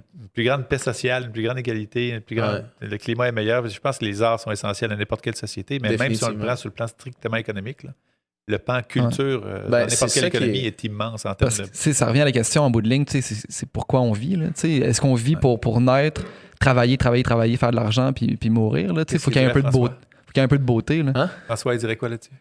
Il disait, je pense que son point principal était celui de... Il n'était pas contre les subventions à l'art, mais il était pour un niveau de rendement nécessaire avant de justifier des subventions? Ben, c'est-à-dire qu'il y a beaucoup de jurys de pairs qui choisissent qui Ouais, va avoir. ouais. Donc, il faut une qualité, puis il faut Ouais. quelque chose qui est là. C'est pas aléatoire. Toi, tu veux être artiste, voici de l'argent Ouais. public. Là, il y a quand même un système qui fait que c'est du beau matériel en général qui se produit. Là. Lui, il critiquait. Lui, je pense qu'il montait un petit peu un argument épouvantail qui détruisait après. Là, mais tu sais, il disait, tu sais, les émissions à Radio-Canada qu'il y a personne qui écoute l'après-midi, puis que c'est full subventionné, puis il y a 50 personnes qui écoutent ça, ça n'a pas de bon sens, nanana. Puis j'étais là, et tu sais, y a-tu vraiment, premièrement, juste 50 personnes qui écoutent ça? Y a-tu vraiment autant subventionné que tu le penses? T'sais? Fait que j'ai l'impression que il attaquait quelque chose que je sais même pas qui existe pour vrai. T'sais. Ben, de la même façon, on pourrait dire il y a bien des livres qui sont essentiels que pas grand monde a lu parce que c'est un peu niché. Ouais. Tu sais, Le Devoir n'est pas aussi lu que le Journal de Montréal. Est-ce qu'il suggère qu'on ferme Le Devoir parce que c'est pas assez populaire? Le Devoir a un autre créneau que le Journal de Montréal. Ouais. Il va plus à fond dans certains dossiers que le Journal de Montréal et vice-versa. Donc, c'est vraiment une diversité qu'il faut garder. Il faut diversifier les sources d'information, de culture, de tout. Donc, le fait que l'audimat soit plus bas, c'est pas un argument pour dire qu'il faut le fermer. Là. C'est peut-être plus utile qu'un audimat champion. Là. C'est relatif. Ben oui, c'est ça. Je trouve que... On salue François. Ben oui, on sait. oui. Ouais. On était... C'était une conversation dans laquelle on était 95% en accord avec Ouais, les points principaux. Il y a plein de choses qu'on était super en accord avec lui. Quand on est tombé plus vers la fin du podcast, qu'on a parlé plus politique ou plus justement subvention, tout ça, que là, ils ont eu des différents. Mais tu sais, sinon, je veux dire, il y a du bon à chacun d'entre nous. Ouais, là. il veut tout nationaliser, là, lui. On n'a pas abordé ça. Mais tu sais, c'est ça. On l'inverse, en fait. Ouais, il est plutôt à droite économiquement. Ouais, ben oui, définitivement. Mais ça c'est quelque chose qui est intéressant. Un économiste de gauche est souvent capable, puis j'ai écouté une couple de tes entrevues, puis une couple de tes commentaires par rapport à plusieurs sujets, est souvent capable de retourner un argument de la droite d'un point de vue économique. Tu sais, admettons qu'on parle de la souveraineté, beaucoup d'arguments pas nationalistes, mais fédéralistes, beaucoup d'arguments fédéralistes tournent autour de l'économie. Et des peurs économiques. Et des peurs économiques, exact. Puis je dirais, dans toutes les conversations que j'ai eues par rapport au souverainisme, les arguments qu'on me renvoyait étaient des arguments économiques, mais la beauté d'avoir une personne comme toi qui est capable d'avoir la parole dans la place publique par rapport à ces questions-là, c'est d'être capable de prendre ces arguments économiques-là puis de dire, ben en vérité, tu sais-tu quoi? Ça serait de l'autre façon. Tu sais, l'argument que vous utilisez est un argument... fallacieux. Est un argument, exactement, un argument fallacieux. Puis ça, je trouve que c'est intéressant parce qu'on a souvent tendance à mettre l'économie avec la droite Ben oui, c'est ça. automatiquement. Ouais, ben, quand c'est plus mathématique ou plus structuré, ça va souvent, on dirait par réflexe, les gens associent ça à la droite, mais la question à savoir si on serait plus riche ou plus pauvre, si on était un pays, les petits pays dans le monde sont les pays les plus riches. Là. Mm-hmm. Il n'y a pas un pays qui veut laisser sa souveraineté puis fusionner avec l'autre pays pour devenir plus riche. Ça ne marche pas. Donc, c'est insensé, cette affaire-là. Puis l'argument final des fédéralistes, c'est souvent la péréquation. Ouais. Ils nous disent on reçoit un gros chèque de péréquation, donc on dépend du Canada. Mais ce qu'ils ne disent pas, c'est que per capita, on reçoit le plus petit chèque de péréquation. Évidemment, on est 8,5 millions au Québec. Multiplie ça par n'importe quel chiffre, ça donne un gros chèque. Mais parmi les provinces qui en reçoivent, donc toutes les provinces qui n'ont pas de pétrole reçoivent de la péréquation. Là. C'est vraiment du pétrole vers le non-pétrole, la péréquation. C'est pas des bons vers les pas bons. Là. Mm-hmm. C'est ceux qui, par hasard, avaient du pétrole sur leur territoire, ils ont plus de capacité fiscale. Donc, si on regarde le chèque de péréquation par personne au Québec, on en reçoit moins que les autres qui en reçoivent. Et en plus, la péréquation, c'est comme une compensation partielle de ce que ça nous coûte dans ce système-là, parce qu'on envoie chaque année des dizaines de milliards de nos impôts à l'extérieur du Québec, ce qui aide l'extérieur du Québec à se développer plus vite, évidemment. On leur envoie des dizaines de milliards. Puis ensuite, on trouve qu'il y a une capacité plus grande de nous aider. Mais c'est à peu près normal. Si tu donnes la moitié de ton salaire à ton voisin, si tu donnes la moitié de ton salaire à ton voisin chaque année, ça ne m'étonnerait pas qu'il y ait une plus grosse piscine que toi avant longtemps. Là. Mm-hmm. Fait qu'à un moment donné, il faudrait peut-être juste garder. Mais il va t'inviter pour aller se baigner. Ben, c'est ça. Il va te faire la charité de t'inviter pour te baigner dedans. Il va être bien fin. Ouais. Donc, tu ne voudras peut-être pas changer le système parce que ça va Parce que tu vas te baigner. C'est ça. Mais tu sais, à terme, si le Québec gardait ces dizaines de milliards-là ici puis qu'il investissait, par exemple, dans les énergies renouvelables au lieu des sables bitumineux, parce que c'est nos impôts qui financent les sables bitumineux en Alberta. Si on investissait dans ce qui va être les énergies d'avenir, puis qu'on le sait déjà, là, on pourrait même exporter ça, s'enrichir, aider la planète. Donc, il y a plein d'avantages économiques et environnementaux à ce que le Québec soit un pays. Puis moi, je pense que ça va se faire un jour. Je suis encore convaincu. Tu vois, ces arguments-là, tu sais, toi, je les entends les dire, mais on dirait qu'on les entend pas assez souvent. On les entend juste Expliquer pas. aussi clairement, aussi simplement. Puis, tu sais, moi, dans le coin de 2012, avec ce qui s'est passé avec les Carrés Rouges, puis ça, puis ton discours avec Option nationale à l'époque, ça a été un petit peu pour moi un genre d'éveil politique, mettons. Là. Puis je me souviens que c'est ça qui m'avait frappé, à quel point, justement, c'était un nouveau discours, une nouvelle façon de parler de souveraineté que j'avais jamais entendue. Ouais. Parce qu'on... Les convaincus, les gens qui sont attachés, qui se sentent québécois, puis qui sont attachés à cette culture-là, puis tout ça, puis qui sont souverainetés pour des raisons plus émotionnelles, affectives, C'est ça sentimentales. que j'appelle les romantiques. Oui, c'est ça. Les romantiques sont déjà convaincus, tu sais. Puis les indécis, ils pensent plus avec leur portefeuille C'est souvent qu'avec... pragmatique. Ceux que j'appelais les homo economicus. Exactement. Les mais... homo economicus. Moi, c'est un terme qui existe en économie, on ne l'entend pas souvent, mais homo economicus, c'est celui qui réfléchit rationnellement à comment ça coûte. Puis... Mais d'avoir un politicien de gauche souverainiste qui tient ce discours-là puis qui peut aller chercher ces personnes-là, je trouve ça super important, super inspirant, tu sais. Puis... Ben, moi, je suis convaincu comme toi que ceux qui sont plus sentimentaux ou romantiques sont déjà pas mal en faveur du oui s'il y avait un référendum demain matin. C'est les pragmatiques qu'il faut aller chercher. Puis pourtant, il y a eu des gens qui s'y connaissaient autrement plus que moi en économie avant moi. M. Parizeau, Bernard Landry, c'était des grands pédagogues de l'économie aussi. On dirait que le discours qui perçait, c'était quand même le discours culturel, discours historique, ces choses-là, qui allait chercher une bonne frange de la population, mais qui a plafonné. Ouais. Si on veut que le oui passe un jour, il faut garder ceux-là, puis aller chercher les pragmatiques en bonne partie. Oui, puis ça, c'est un discours plus économique qui va les amener, plus environnemental, plus internationaliste. Les jeunes aujourd'hui, en fait, la culture québécoise, ils l'aiment bien, mais ils ne s'identifient pas d'abord québécois. Il y en a qui se trouvent citoyens du monde en partant. Tout à fait. Ça, je trouve ça bizarre comme concept. Il faut sache d'où tu viens pour te dire citoyen du monde, je ne sais pas. Mais même s'ils pensent ça, qu'est-ce qui est le plus à même ou le mieux à même d'être un citoyen du monde? Quelqu'un qui est dans un pays qui parle au reste de la planète ou quelqu'un qui est dans une province qui fait parler en son nom par un autre pays puis qui n'est jamais représenté au table international? Donc, même ceux qui veulent être citoyens du monde devraient être en faveur d'un Québec-pays, logiquement. Puis ça, c'est super important, justement, surtout rapidement, des fois, quand tu te dis souverainiste ou nationaliste, surtout avec la connotation que ce mot-là a en Europe, tu peux être rapidement vu comme un fermé à l'autre, un xénophobe, un raciste. Le mot nationalisme en Europe n'a pas bonne presse du tout. Vraiment pas. Puis même, il y a un parti que tout le monde détestait qui s'appelait le Front National. Exact. Déjà, parce que le mot national est beau. On a l'hymne national, l'Assemblée nationale. National, c'est un beau mot. Mais en Europe, ça s'est un peu enlaidi à cause de la politique des dernières décennies. Et le nationalisme, le mot nazi vient du mot nationaliste, nationalisme en allemand aussi. Donc, mettons qu'il y a eu des exemples qui l'ont rendu un peu moins sexy. Mais ici, nationalisme n'a pas formellement, n'a pas encore cette connotation-là. Il y en a certains qui s'y opposent, qui vont essayer de la donner. C'est ça. Mais être nationaliste, ça peut juste être patriote, être fier de ce qu'on fait de bien, de nos racines et tout ça. C'est positif comme mot national, puis nationalisme, je trouve. Je suis d'accord avec ça, mais j'ai l'impression que cette critique-là, on l'entend plus ou elle commence à s'instaurer, là, cette espèce d'association-là, surtout avec des figures... il y a des figures de droite au Québec très nationalistes comme, mettons, Mathieu Bock-Côté ou d'autres qui amènent... parce que, tu sais, au Québec, je crois que la souveraineté souvent était plus associée à la gauche avec le PQ puis avec... centre-gauche. Plus à gauche qu'à droite. Ouais. Mais là, il y a aussi une espèce de nouvelle droite nationaliste qui commence à apparaître. On disait tantôt, il faut aller chercher à la fois les romantiques et les pragmatiques. Il faut aussi aller chercher à la fois la gauche et la droite. Ouais, c'est ça. Parce qu'il n'y a personne dans son groupuscule qui est suffisant pour avoir le 51% ou même 65% qu'on voudrait pour que ça passe. Donc, il faut aller chercher tout le monde. Puis la souveraineté, c'est objectivement, c'est ni à gauche ni à droite. Le fait de choisir nous-mêmes ce qu'on fait chez nous, de contrôler tous nos lois, tous nos impôts, tous nos traités, avec qui on signe des traités, c'est ni à gauche ni à droite, ça. Ce que le pays qui en résulte va faire, ça va alterner entre la gauche et la droite à chaque élection, comme partout dans le monde. Aux États-Unis, en Grande-Bretagne, en Allemagne, en France, ça alterne tout le temps centre-gauche, centre-droite, d'une élection à l'autre.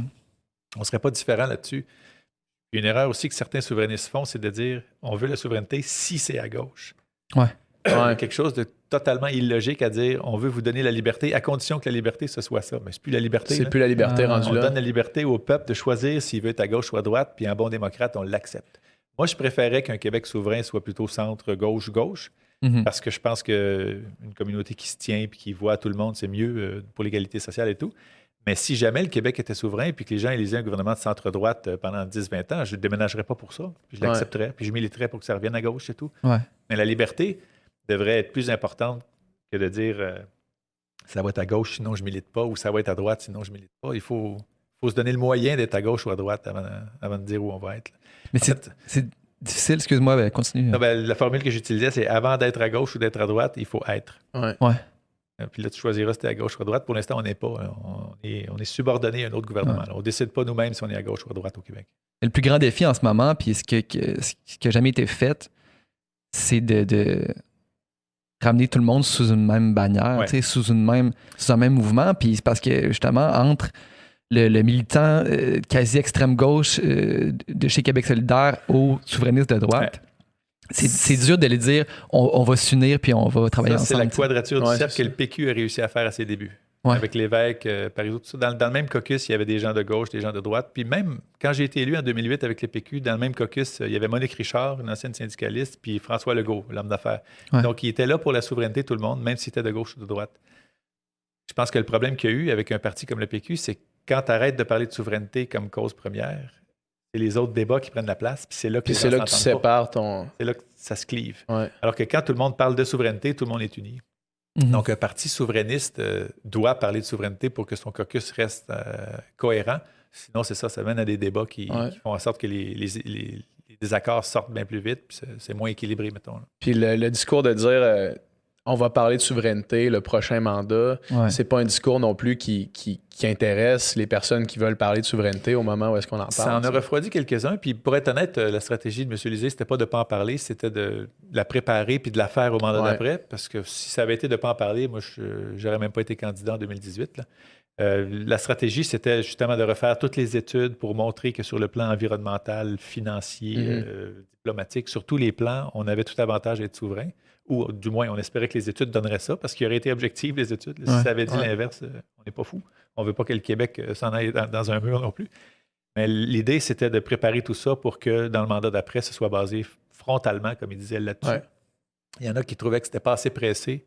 Il y en a d'autres qui vont toujours trouver que c'est trop rapide. C'est pas simple en politique, faire avancer une idée. Sûrement pas. Ouais. C'est vraiment complexe, mais moi, j'ai toujours été de l'avis qu'on se présente en disant exactement ce qu'on veut faire tout de suite. Puis on laisse l'électorat juger. L'image que j'utilisais souvent à l'époque, c'est si le Parti vert disait on va être élu pendant un mandat, mais on ne fera pas de développement durable parce que les gens ne sont pas encore là, puis on en fera dans le deuxième, tout le monde partira à rire. Non, c'est ça, exactement.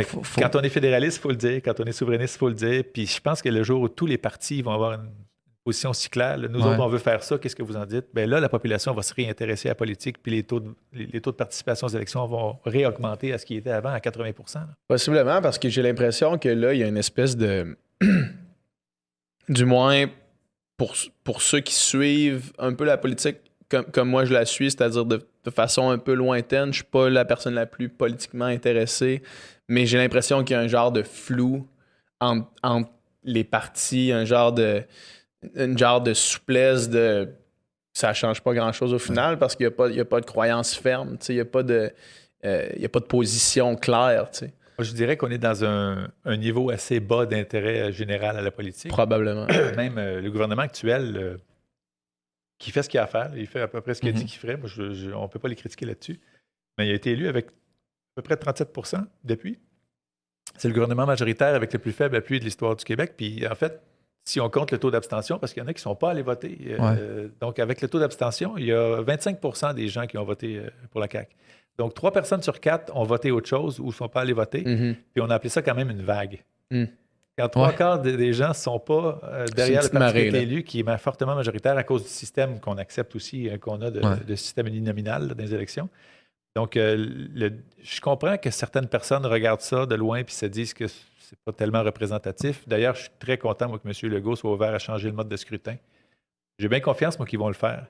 Il faut, parce que ça n'a pas de sens quand on est démocrate de se dire que 3 personnes sur 4 votent autre chose ou votent pas, puis c'est quand même toi qui es majoritaire au pouvoir. Ouais. Le mot majoritaire est comme trompeur à ce niveau-là. Le système est trompeur. Une vague, la CAQ majoritaire.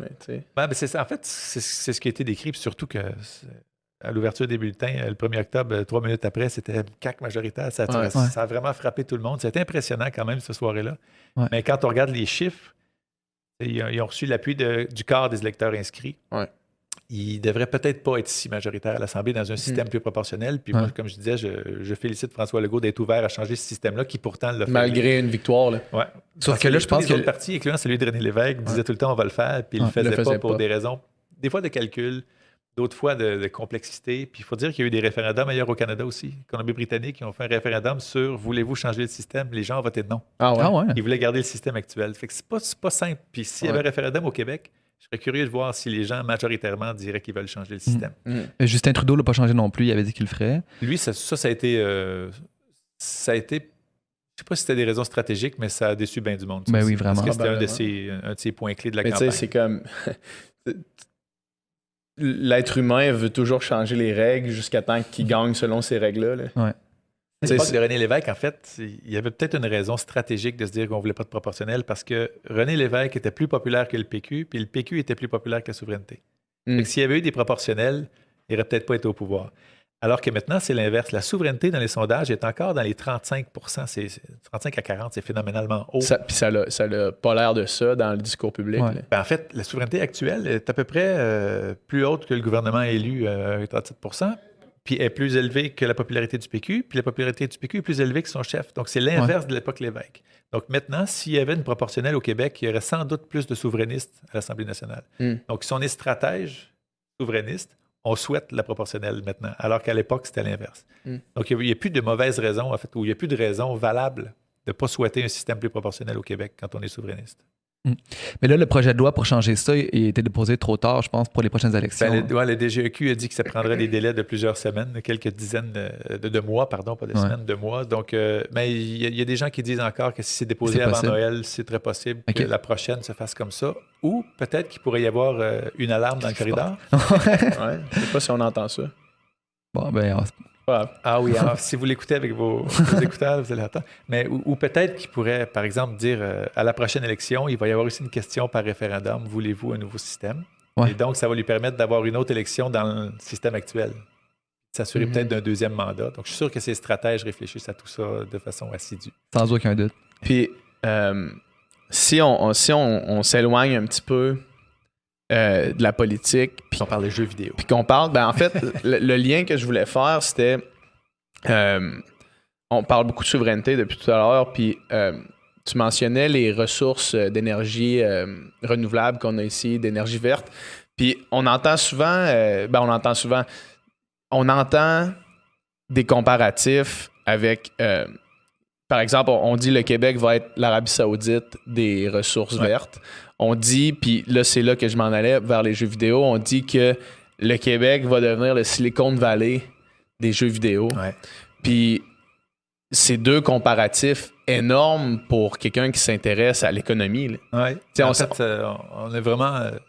notre dotation naturelle au Québec, là, c'est tout ce qui est porteur pour l'avenir. On est chanceux de ne pas avoir de pétrole. Si on en avait eu, on l'aurait exploité comme n'importe quel autre. C'est ça que je trouve intéressant dans ton discours. Ça nous a forcé à faire autre chose. Puis les énergies vertes, là, que ce soit la biomasse, la géothermie, le solaire, l'éolien, tout ça, on a toute la dotation ici, autant que n'importe qui dans le monde, sinon plus. Donc on est chanceux là-dessus, sauf que, comme je disais, on envoie nos milliards d'investissements ailleurs pour l'instant dans la fédération dans laquelle on est. Ça, c'est un peu dommage. Mais puis sur le plan de la créativité, en fait, on l'a prouvé dans tout, là, en danse, en théâtre, en musique. On est parmi les peuples les plus créatifs au monde. Puis ça s'illustre très bien dans les jeux vidéo. En fait, si on regarde les 3 grandes plaques tournantes de jeux vidéo dans le monde, il y a le Japon, évidemment, avec Nintendo et compagnie. Il y a la Californie, avec tous les grands studios de jeux vidéo. Puis ce qui complète le top 3, c'est le Québec. Puis tous les grands studios internationaux sont venus s'installer ici, d'ailleurs, pour notre main-d'œuvre, notre inventivité. L'environnement fiscal a aidé au départ, c'est sûr. Puis Bernard Landry avait fait en sorte que les grands studios s'installent ici. Oui, c'est ça. Lui, il avait fait un projet de loi par rapport à ça. Il avait un peu inventé, en fait, le crédit d'impôt en soutien à l'industrie du jeu vidéo. Maintenant, partout dans le monde, ça existe. Ça, c'est extrêmement avant-gardiste. Oui, il a été visionnaire là-dessus. Puis l'industrie le reconnaît, d'ailleurs. L'industrie lui reconnaît la paternité de ce secteur-là ici. Mais ça a été copié partout dans le monde. Donc maintenant, si le Québec enlevait ces crédits d'impôt-là, il se tirait dans le pied parce que tous les autres en ont mis pour essayer d'attirer le monde. Mais malgré ça, c'est quand même au Québec que les grands studios veulent venir s'installer pour notre qualité de main-d'œuvre, puis l'environnement général, climat économique très stable. Puis à mon sens, c'est un secteur dont on n'a pas encore fini de découvrir la possibilité parce qu'il y a le côté divertissement, évidemment, les jeux vidéo. Mais il y a un côté d'application dans le domaine de la santé, de l'éducation, que les mêmes programmeurs peuvent faire avec des applis. Là. Ouais. Donc, OK. le potentiel d'application des jeux vidéo ou du côté ludique d'une application sur mobile ou sur plateforme ou sur PC, c'est encore insoupçonné. Puis je pense que le Québec va beaucoup se développer là-dedans. J'ai participé à un tournage avec Allo Prof, qui est une espèce de truc qui aide les enfants le soir à l'école, mettons. Ouais. Là. Fait qu'il y a tout le temps des professeurs en ligne que tu peux chatter avec. Puis eux autres, Très ils ont fait belle cause. Ouais, vraiment, ils ont fait une collaboration avec Conjugo, qui est un jeu de mobile, où est-ce que tu es comme un bonhomme qui saute sur des plateformes. Puis il faut que tu passes dans des genres de gates, puis à chaque porte que tu traverses, il y a une question de conjugaison. Fait qu'il faut que tu conjugues un verbe. Donc, c'est ludique, ça fait apprendre aux enfants des choses qu'ils ne voudraient pas faire parce qu'ils trouveraient ça plate, mais Exact. avec le côté ludique, ils embarquent. Puis il y a même, on peut imaginer une application où, par exemple, il faut faire des exercices avec un œil pour l'entraîner à corriger un petit défaut. Donc, on peut créer un jeu vidéo qui fait en sorte que l'enfant suit le bonhomme ou le ballon dans le sens où il faut que l'œil travaille. Donc, il y a plein d'applications qui peuvent corriger des choses sur le plan, comme je le dis, de la santé, lutte contre le décrochage scolaire. Donc, moi, je pense que si on pense que le jeu vidéo a atteint un certain plafond, moi, je pense au contraire que les possibilités sont infinies. Puis le Québec va tirer son épingle du jeu là-dedans parce qu'on a les meilleures ressources ici. Et on est déjà très fort là-dedans. Puis je pense qu'on est très, très ouvert à l'innovation sociale par le jeu vidéo. Ouais. Donc, on a vraiment tout à espérer de ça. Il y a des applications pour le langage aussi, tu sais, des jeux pour apprendre des langues, des jeux pour développer des sections du cerveau, des différentes. Ça fait que c'est vraiment super. En fait, c'est que l'aspect ludique aide à tout. Quand on a l'impression de s'amuser en faisant quelque chose, l'espèce de poids de trouver ça plate ou de trouver que c'est une perte de temps, ça disparaît dès que le côté ludique embarque, puis le jeu vidéo est le mieux. Apprendre des instruments de musique, même, tu sais, maintenant, il y a des comme des. La couleur des notes et les ouais, c'est ça, tu sais, des genres de Guitar Hero, mais avec une vraie guitare, tu sais, qui fait que. Il y a pas mal d'applis maintenant qui te permettent de faire ça. Ben oui, c'est ça, tu sais, avec apprendre le piano aussi, puis tu parlais d'applications dans la vraie vie aussi. Tu sais, il avait parlé quand Notre-Dame a brûlé. Oui. Que, Assassin's Creed. avec Assassin's Creed, tout le travail qu'il avait fait avec Notre-Dame. Fait à Montréal, d'ailleurs. Oui, c'est ça, exactement. Fait à Montréal. Il y avait tellement de détails dans le sommet, la corniche et la structure en haut de Notre-Dame qui peuvent se fier au jeu pour essayer de reconstituer. C'est incroyable. Ça, c'est phénoménal. Assassin's Creed, si je me trompe pas, c'est quand même toute la franchise depuis le premier, c'est une plaque tournante dans le jeu vidéo, puis c'est un produit d'ici. C'est le studio Ubisoft de Montréal. Puis moi, je me rappelle, j'ai joué aux 3 premiers comme vraiment beaucoup. Après ça, ma vie a commencé à prendre une autre tournure, puis j'ai changé premièrement les jeux que je jouais, puis j'ai au bridge. Ouais, c'est ça, j'ai commencé à jouer au Scrabble avec mes amis en littérature. Mais ce jeu-là est une plaque tournante dans le jeu vidéo at large. Là, il y a un avant et un après Assassin's Creed. Ouais, vraiment. Dans le jeu vidéo, puis moi, je suis super fier que ça ait été fait à Montréal. Ben oui. En fait, quand les gens pensent à un succès de jeu vidéo sur la planète, il y a 9 chances sur 10 qu'ils te sortent Assassin's Creed.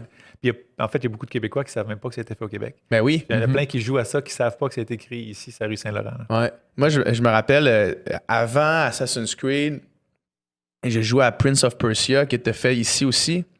Puis souvent dans les jeux, en général, quand je jouais puis je mettais la version française, c'était souvent des voix faites en France qui me rejoignaient moins. Puis quand j'ai joué à Prince of Persia version française, je me suis dit, voyons donc, crème, on dirait que c'est quelqu'un d'ici qui parle, qui fait les voix. On dirait un film québécois, tu sais, on dirait que c'est ça que je suis en train de faire. Puis après ça, je m'étais intéressé, puis j'ai fait, c'est ici. Le jeu que je passe tout mon temps, c'est pas fait aux États-Unis, c'est pas fait au Japon, c'est fait ici. Il y a beaucoup de bonne musique de jeux vidéo aussi. Ben oui, vraiment. Des super bons compositeurs qui c'est souvent une des bonnes façons de gagner sa vie maintenant quand t'es étudiant en composition. Puis, tu sais, être compositeur de concerts, c'est pas. Musique de film, musique de jeux vidéo, ça commence à être des beaux cadeaux. Oui, c'est ça, exactement. Il y a un concert annuel que l'industrie organise, la Guilde. En fait, c'est le regroupement des studios québécois, c'est là que je travaille. Mm-hmm. C'est 175 à peu près studios québécois qui se sont regroupés ensemble. C'est la plus grosse association au monde en jeux vidéo. La plus grosse coop que tu disais. Comment? La plus grosse coop. Ben, en fait, c'est une coopérative aussi. Ça m'a attiré encore plus à la Guilde, mais c'est la plus grande association de studios de jeux vidéo. Puis chaque année, on organise l'Odyssée musicale du jeu vidéo. C'est un spectacle symphonique sur de la musique de jeux vidéo québécoise et internationale. Puis cette année, ça va être le 17 novembre, OK. à la salle Pierre-Mercure. Donc, ceux qui nous écoutent, qui aiment la musique de jeux vidéo, puis le concert classique en général, c'est vraiment Ben un des oui. plus beaux shows de l'année à Montréal. Ben oui. ça. C'est le fun. Justement, on parlait avant de commencer le podcast qu'on a reçu Stéphanie Harvey ici. Puis Ouais. elle a comme animé une soirée à l'OSQ avec c'était une soirée jeux vidéo, tu sais. Puis elle Ouais. disait c'est le fun parce que C'est malade. ça ramène toutes sortes de monde. Ça ramène justement les habitués des salles de concert de musique Ouais. classique qui sont abonnés, mettons, au Palais Montcalm, qui vont voir ces spectacles-là. Les fans de jeux Puis vidéo, les gamers, ouais, c'est les ça. gamers, puis les curieux, puis toutes sortes de monde. Puis là, c'est comme ce melting pot-là dans une même salle, tu sais, Ben, ça- avec la musique classique. Puis le concert d'une qualité incroyable. Ben oui. La première édition, c'était à la Maison Symphonique, ici à Montréal. Là, ça avait été phénoménal. Je l'ai vu aussi au Théâtre Saint-Denis l'an passé. C'est vraiment un méchant bon spectacle. Puis cette année, ça va être encore meilleur Ouais. parce qu'à chaque année, on améliore la suite des pièces et tout ça, le Ouais. choix des pièces, une trame narrative là-dedans aussi. Fait que ça va être un bon show cette année. C'est de la belle musique, tu sais, Ouais. c'est bien composé. Très puis- puissant, en fait. Ouais. Ça ressemble à certains égards à une musique de film, une trame, Ouais. un soundtrack. là. Musique de film, tu sais, qui est vraiment musique romantique, là, souvent. Ouais, là, tu sais, ouais, de puis ça. on reconnaît aussi des petits thèmes un peu plus joviaux des fois, là, Ouais. des petits thèmes de jeux vidéo à l'origine, avec un petit son électronique Ouais. Casio. Là. Ça, il y en a aussi dans le spectacle. En fait, on mélange tout. OK. C'est vraiment très Un peu 8 bits, là. Ou, je sais Oui, pas trop. il y a des petits sons un peu plus midi, Ouais. puis des orchestrations complètes, comme C'est fou. comme dans la variété de jeux qui existent. Là. Moi, j'ai joué beaucoup au Final Fantasy, là. Puis dans Final Fantasy VI, ça fait super longtemps, tu sais, je me souviens plus sur quelle console, mais tu sais, c'est vraiment, là, tu sais, les graphiques super rudimentaires, puis tu sais, la musique, c'était comme... tu sais, il y avait un nombre limité de voix que tu pouvais avoir en même temps dans la musique dans ce temps-là. Fait que tu sais, c'était vraiment rudimentaire, mais... Puis des Final Fantasy, depuis le début, c'est le même compositeur Ouais. qui compose. Fait qu'au début, c'était de la musique 8 bits, là, super rudimentaire, à de la musique orchestrale, mais c'est le même rendu gars légendaire. qui a maintenant. évolué, qui a fait tout ça. Puis dans Final Fantasy VI, il y a une scène d'opéra. Mais c'est un opéra, mais en 8 bits, tu sais, super, avec pas grand-chose. Puis ils l'ont réarrangé, ils l'ont adapté pour concert, pour orchestre, avec chanteuse d'opéra. Puis c'est comme, OK, la petite musique que j'ai entendue, là, ça prend une ampleur, des Ben, proportions Tu vas incroyables. aimer tu sais. le petit musical parce qu'il y a un chœur de plusieurs dizaines Ouais. de voix avec l'orchestre symphonique. C'est vraiment un show à grand déploiement. Là. Viendrez voir ça. Mais oui, Ben, c'est sûr. C'est sûr que oui. Comment elle s'appelle, la violoniste? Angèle Dubois. Angèle Dubois. Ouais, Elle a fait un album. Elle a Oui, fait un oui, album elle a fait un de album chansons de là-dessus, jeux vidéo. Effectivement. Ce qui est fou, c'est genre elle est comme internationale, puis Ouais. elle décide de faire. Ouais, moi, je vais faire un. Ben, c'est encore une fois, je trouve que c'est très québécois comme idée originale de faire un album qui sort un peu des sentiers battus. là. Ouais. Ben, je pense probablement si la musique était pas belle, puis la musique était pas bonne, il le ferait pas. Non, Fait que, tu sais, il y a exact. vraiment ça, tu sais, il est super compositeur. Puis justement, ça attire un public aussi de curieux, de gens qui n'auraient pas nécessairement été vers la musique classique si ça n'avait pas été de ça. Mais Ouais. des fois, c'est une porte d'entrée aussi. Tu sais, des fois, tu vas. Crème, c'est beau cette musique-là, mais après ça, tu découvres Richard Wagner, puis tu découvres Tchaïkovski, puis tu découvres Mahler, tu sais. Puis c'est là, tu sais, là, que. Trois grands Québécois. Ouais, trois grands Québécois. André Mathieu. Ah oui, ben lui, les spécialistes disent qu'à chaque étape de sa vie, il était plus avancé que Mozart. Hein. Mathieu, c'était vraiment un génie incroyable de musique. Ouais. À chaque âge de sa vie, il était plus avancé que Mozart, qui est vu comme le génie précoce de Ouais. l'histoire de Ouais. la musique. là. C'est fou. Je pense que. Je ne sais plus à quel âge il avait, mais il était jeune ado, genre 11-12 ans, puis il a fait une dépression parce que c'est pas lui qui jouait sa composition dans un concert symphonique ou je sais pas quoi. Oh, Mettons ouais. qu'il avait un cerveau qui était un peu plus avancé que son âge. Ben oui. Mais la C'est souvent le musique. cas, j'imagine, pour les grands génies. Ouais, ça doit. On en parlait tantôt, je me souviens pas si c'est avant le début du podcast ou après, mais que la musique, chez les jeunes, développe le cerveau d'une façon que vraiment puissante, j'ai l'impression. Puis, tu sais, moi, j'ai full d'amis musiciens qui ont des enfants aussi, puis ces enfants-là, ultra exposés à la musique, c'est tous des surdoués. Il y a vraiment quelque chose là-dedans. Puis, il y a un gars que je suis sur YouTube, il s'appelle Rick Beato, il fait des vidéos de théorie musicale surtout. Puis lui, son fils, il a une oreille absolue, mais développée à un point ridicule. Là, tu Il sais. pourrait mettre ce que tu dis sur une portée. Il pourrait mettre ce que je dis sur une portée, mais tu sais, il fait des tests, puis son enfant, lui, ce qu'il a fait, puis tu sais, certains diront que c'est excessif, là, mais lui, ce qu'il a fait, c'est du moment que sa femme était enceinte, puis qu'elle était une couple de mois enceinte, il exposait, mettons, il mettait de la musique, puis lui, c'est J'ai fait ça moi aussi. vrai? Puis Mettre des écouteurs sur le des bedon. écouteurs sur le bedon. Ah ouais.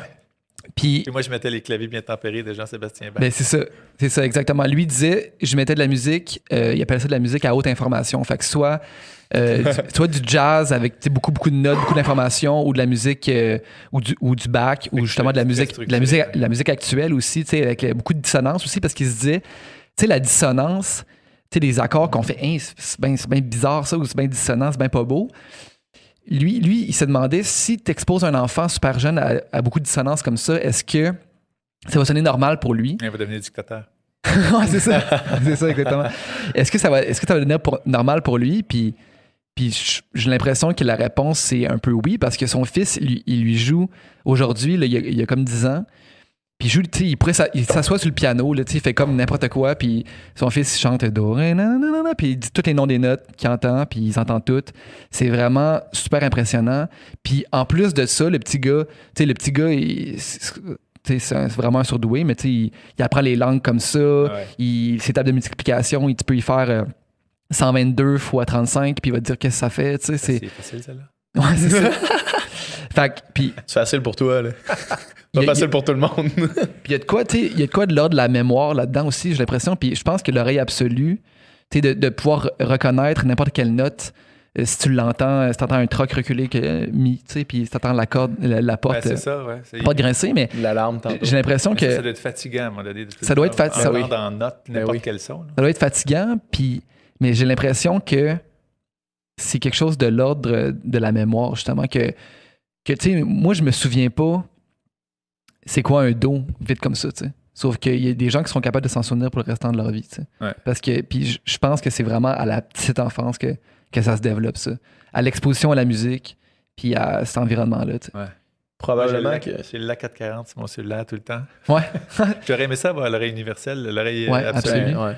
Il y a des jours où je l'ai, puis d'autres jours où j'arrive un petit peu à côté, là, mais j'aurais aimé ça de l'avoir pile. Là, c'est parce que je ne l'ai pas que des fois je l'ai exact, pas. puis c'est ça. Puis ça, c'est apparemment quelque chose qu'à l'âge adulte, tu peux plus vraiment développer. Ben, je pense que si tu pratiques 8 heures par jour, tu finis par être un peu pas loin, mais l'avoir comme don inné, là, c'est ça. Un beau don. Mais tu sais, puis de toute façon, tous les musiciens vont dire qu'avoir l'oreille absolue, c'est pas nécessairement... c'est pas une finalité, je veux dire. C'est pas, ça peut être un avantage, mais tu peux avoir... Ça existe une clarinette pour accorder violon.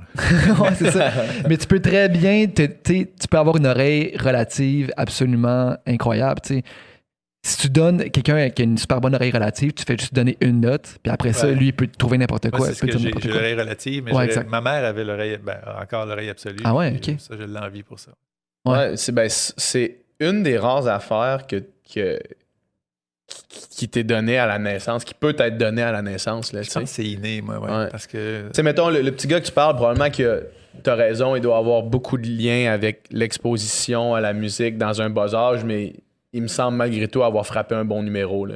Je pense qu'il y a les deux qui rentrent en ligne de compte, mais puis je pense qu'il y a des études là-dessus aussi, puis de ce que j'observe autour de moi, l'exposition à la musique en bas âge, t'es vraiment intense, répété, tout ça. Il y a quelque chose qui se passe. Moi, je pense que oui. Quelque chose ça complète le portrait. C'est comme si je faisais juste de la musique, je mettre français puis de mathématiques, il manquerait quelque chose aussi. Donc, ceux qui font juste français, maths puis qui font pas de musique, il manque quelque chose aussi. Je pense que ça complète l'éducation. Les arts, la culture, la musique.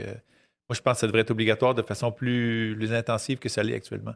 Des cours de flûte à bec au primaire et tout ça. Mais oui. Mais c'est très trivial, là, ces cours-là. C'est rudimentaire, oui. Puis je pense qu'il y en a beaucoup qui passent dans ce cours-là puis retiennent pas grand-chose. Exact. Parce que c'est peut-être pas assez intensif. Ça peut définitivement être plus... on peut définitivement mettre plus d'emphase là-dessus. Ouais. D'ailleurs, l'autre jour, ma blonde est chanteuse puis on fait beaucoup de musique ensemble puis... on a joué dans une soirée, c'était un battle de band d'école primaire. C'était comme le meilleur band de chaque école primaire qui rencontre... Bonne idée, ça. Oui, c'est vraiment super. Puis là, c'était la finale. Fait que là, il y avait comme 10 écoles qui s'affrontaient. Ils faisaient chacun 2 tunes. C'était des tunes de rock, là, tu sais. Puis un gros band avec brass, avec drum, bass, percussion, tout le kit, plusieurs chanteurs. C'était vraiment hot. Primaire. Puis tu sais, juste d'être capable de jouer dans le rythme, de jouer ensemble, tu sais, au primaire, moi, je pense même pas que j'aurais pu faire ça, tu sais. On a fait un show, nous autres, en secondaire 5, au show de fin d'année. Puis, tu sais, je serais gêné que quelqu'un tombe. C'est sur YouTube. On était tous des nageurs, puis on s'appelait Dark Side of the Pool. Jeu de mots. Ouais. Puis, tu sais, là, je serais Tu jouais gêné quel que quelqu'un instrument? tombe là-dessus. Moi, je jouais de la batterie. Ouais. OK. Ouais. Mais bref, puis, le niveau que ces jeunes-là avaient au primaire, c'est complètement. C'était supérieur à notre niveau. C'est pour vrai, je dirais que c'était probablement égal à notre niveau, Ouais, nous autres ouais. qui étaient comme des. Ouais, mais t'es réclenché dans la piscine. Ah ouais, Ouais. c'est ça. Je passais beaucoup plus de temps dans la piscine qu'à jouer de la batterie pour moi, en ce qui me concerne. Ouais. Puis tu vois, tu sais, ces jeunes-là, ils vivent un moment qui, même s'ils font pas de musique dans leur, tu sais, pour le restant de leur vie, il va leur rester quelque chose de ça, là, C'est tu sais, sûr. de super important. Ouais, je suis convaincu de ça. Même ceux qui n'en font pas une carrière, moi, j'en ai pas fait carrière. Puis je trouve Ouais. que c'est le Pas plus beau encore, loisir. pas encore, carrément. Pas encore. Ouais, c'est ça. J'aime beaucoup ton optimisme. T'es encore Ouais. jeune, là? Mais ouais, quand même. Je pense que je vais péter le sang, moi. Les fatigants partent toujours en dernier. Ouais. Ah ouais. Ceux qui restent actifs, ceux qui restent intellectuellement actifs, c'est souvent ceux qui restent jusqu'à la fin. Ah, Est-ce que tu dors bien? Je dors bien, mais peu. Peu? Ouais. Quand, Ok. quand je me couche, moi, je tombe comme une roche. Là. Ouais. Mais j'ai jamais eu d'insomnie, mais je ne vais pas me coucher, c'est ça mon problème. J'ai tout le temps à faire quelque chose de plus. Ouais. Donc, Ah ouais? j'ai tout le temps envie de faire quelque chose d'autre que d'aller me coucher. Pas parce que j'aime pas le sommeil, j'adore dormir, mais je pense que je suis peut-être hyperactif, finalement. Ah ouais? Si tu devais faire une moyenne de combien d'heures tu dors par nuit, comment tu Ah, dirais? maintenant, c'est un peu plus. Là. Je dois dormir bon 6 maintenant. OK. Ok. Mais quand j'étais plus jeune, c'était 3, 4, 5. Ah ouais? Je n'étais pas fatigué pendant tout. Dans la vingtaine, je dormais 3, 4, 5 heures, je n'étais pas fatigué. Mais là, avec l'âge, le niveau d'énergie est un peu moins grand. Là. Mettons qu'après une nuit blanche, à l'époque, ça ne me dérangeait pas. Là, une nuit blanche, je la ressens le lendemain un petit peu. Crème, une nuit blanche, c'est rough. Moi, je suis Ouais. détruit. Ouais, toi, t'as-tu fait une nuit blanche cette nuit? Là? J'ai pas Toi, t'as dormi pas beaucoup. dormi beaucoup, hein? Qu'est-ce qu'il y a eu? Non, mais c'est parce que je suis arrivé. Hier, on avait une générale de Mamma Mia. Je suis arrivé super tard chez nous. Après ça, on se fait un podcast aujourd'hui qu'on n'avait pas tout pour finir de le monter. Fait que là, je finissais de le monter. Mais là, il faut que je l'exporte. Ça prend comme 2 heures à exporter. Fait que là, je me suis couché pendant 2 heures. J'ai mis mon cadran 2 heures plus tard. Je me suis réveillé. Puis après ça, il faut que je l'envoie à PH. Fait que là, puis ça prend comme 1 heure à envoyer. Fait que là, je me suis réveillé, je l'ai envoyé. Mais en fait, même pas. Je me suis rendu compte qu'il y avait une erreur dans le truc. Fait qu'en tout cas, j'ai passé la nuit à me coucher, me réveiller, gosser des Tu m'as affaires. texté à 2h de la nuit, puis à 6h du matin, tu me Ouais. retextais. Ben, je te confirme que c'est pas un beau mode de vie, ça. Ah Non, mais je fais pas ça trop souvent. C'est honnêtement. c'est la longévité qui y goûte. Hein. Ouais, J'essaie de dormir mon 8 heures, puis j'éctais un podcast l'autre jour sur un spécialiste du sommeil, puis il disait que, tu sais, comme 95% des humains ont besoin de leurs 8 heures, puis c'est super important pour régénérer ton cerveau, Ben oui, puis pour quand le on dort, reset. qu'on apprend bien des affaires aussi. Qu'on hein, apprend, c'est- exactement. Moi, justement, avec la musique, je m'en rends tellement compte, là. C'est en dormant que j'apprends toutes mes affaires. Ben, Je check moi, mes affaires 15 minutes avant de me coucher. Mettons que j'ai des tonnes à apprendre. Je les check 15 minutes avant de me coucher, je me couche. Le lendemain, je les sais. Ouais. Puis inversement, tu sais, si j'avais checké 2 heures le jour même, puis qu'il aurait fallu que je les joue le soir, j'aurais été moins bon que 15 minutes la veille. Tu sais, parce que Ouais. c'est comme si le fait de dormir, ça grave ça sur le disque. Là, tu sais. Ouais, puis moi, je dis que j'ai pas besoin de beaucoup de sommeil, mais quand je dors 8 heures, je me sens mieux. Là. Mais clair. oui, c'est officiel. Je porte des lunettes pour cacher mes cernes. Ça, c'est un truc. Ouais. Mais je pense que faut que je dorme plus. Faut que je dorme plus. Ce spécialiste-là du sommeil que j'écoutais, il disait, tu sais, il y a des gens qui disent que qui n'ont pas besoin de beaucoup dormir puis qui dorment trop. Tu sais, le genre de Grégory Charles, là, tu sais, moi je dors genre 3 heures par nuit. Moi, je puis- dors pendant mon coup de bord. Puis je suis correct, tu sais. Il dit It's a lie. Ouais, il mais je pense que j'ai déjà entendu Grégory dire que ça va faire son temps puis qu'on est le cœur va y faire. Ouais, ça va faire ça ça. se peut, ça se peut ouais. très bien. J'ai entendu dire ça il y a longtemps. Ouais. J'espère qu'il a recommencé à dormir un peu mieux. Ouais. On veut pas le perdre. Puis Non, il dit il y a certaines personnes qui ont un gène qui fait qu'ils ont moins besoin de dormir. Puis ces personnes-là, c'est 6 heures, tu sais. Mais sinon, là, une bonne nuit, 7h30, 8h, même 9h, tu sais, pour tout le monde, c'est optimal. tu sais. Mais il n'y a rien de meilleur qu'un samedi matin ou un dimanche matin que tu fais Ah. jusqu'à 11h midi. Ah, Ouais. Tu te réveiller parce que le soleil est trop fort. là. ouais. Ça fait longtemps que ça pas arrivé avec des enfants, ça. Sûrement, hein? Ben, c'est ça, là, qui Les arrive. autres, ils se lèvent entre 6 et 7 systématiques, là, sont debout, même s'ils se sont couchés tard. Puis, il n'y a rien que tu peux faire pour rester couché, là. Ben, sans doute. À moins d'avoir un ce bon serait deal avec illégal, là, c'est pas. Ouais, c'est ça. Tu barres la porte de l'extérieur, Ouais, là. sur le balcon, tu restes dans l'auto, mais on peut pas faire ça. Ouais, toi, t'en as eu 2 d'une shot, là. Oui, c'est quelque chose. C'est un bon défi quand même. Je pense que ça va s'améliorer avec le temps parce qu'ils commencent à être autonomes puis jouer Ouais. ensemble et tout ça. Donc, ils sont chanceux d'avoir quelqu'un du même âge à la même étape et tout ça. Mhm. Mais au début, pour les parents, c'est l'enfer. Les 6 premières années, je dirais qu'on n'a pas très bien dormi. Tu sais, toi, ça a coïncidé aussi avec fonder un nouveau parti.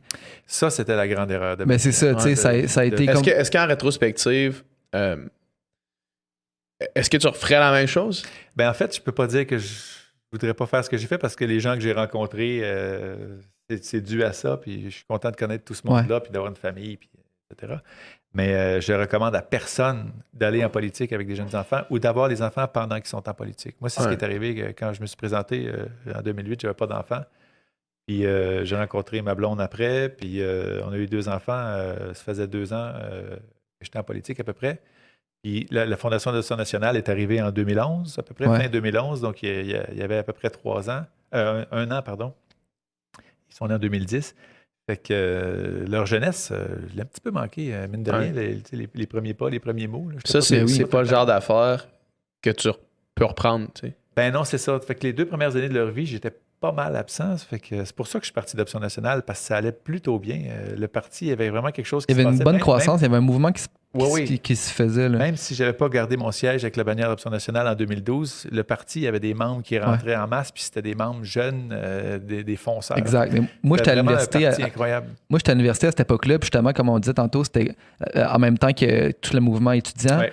Puis il y avait vraiment quelque chose qui se passait, puis dans les universités, puis chez les jeunes, Option nationale était très populaire. Toi, tu avais eu Sol en plus comme professeur. Moi, Sol, ça a été mon prof de philo au cégep. À notre campus Notre-Dame de Foix. Okay.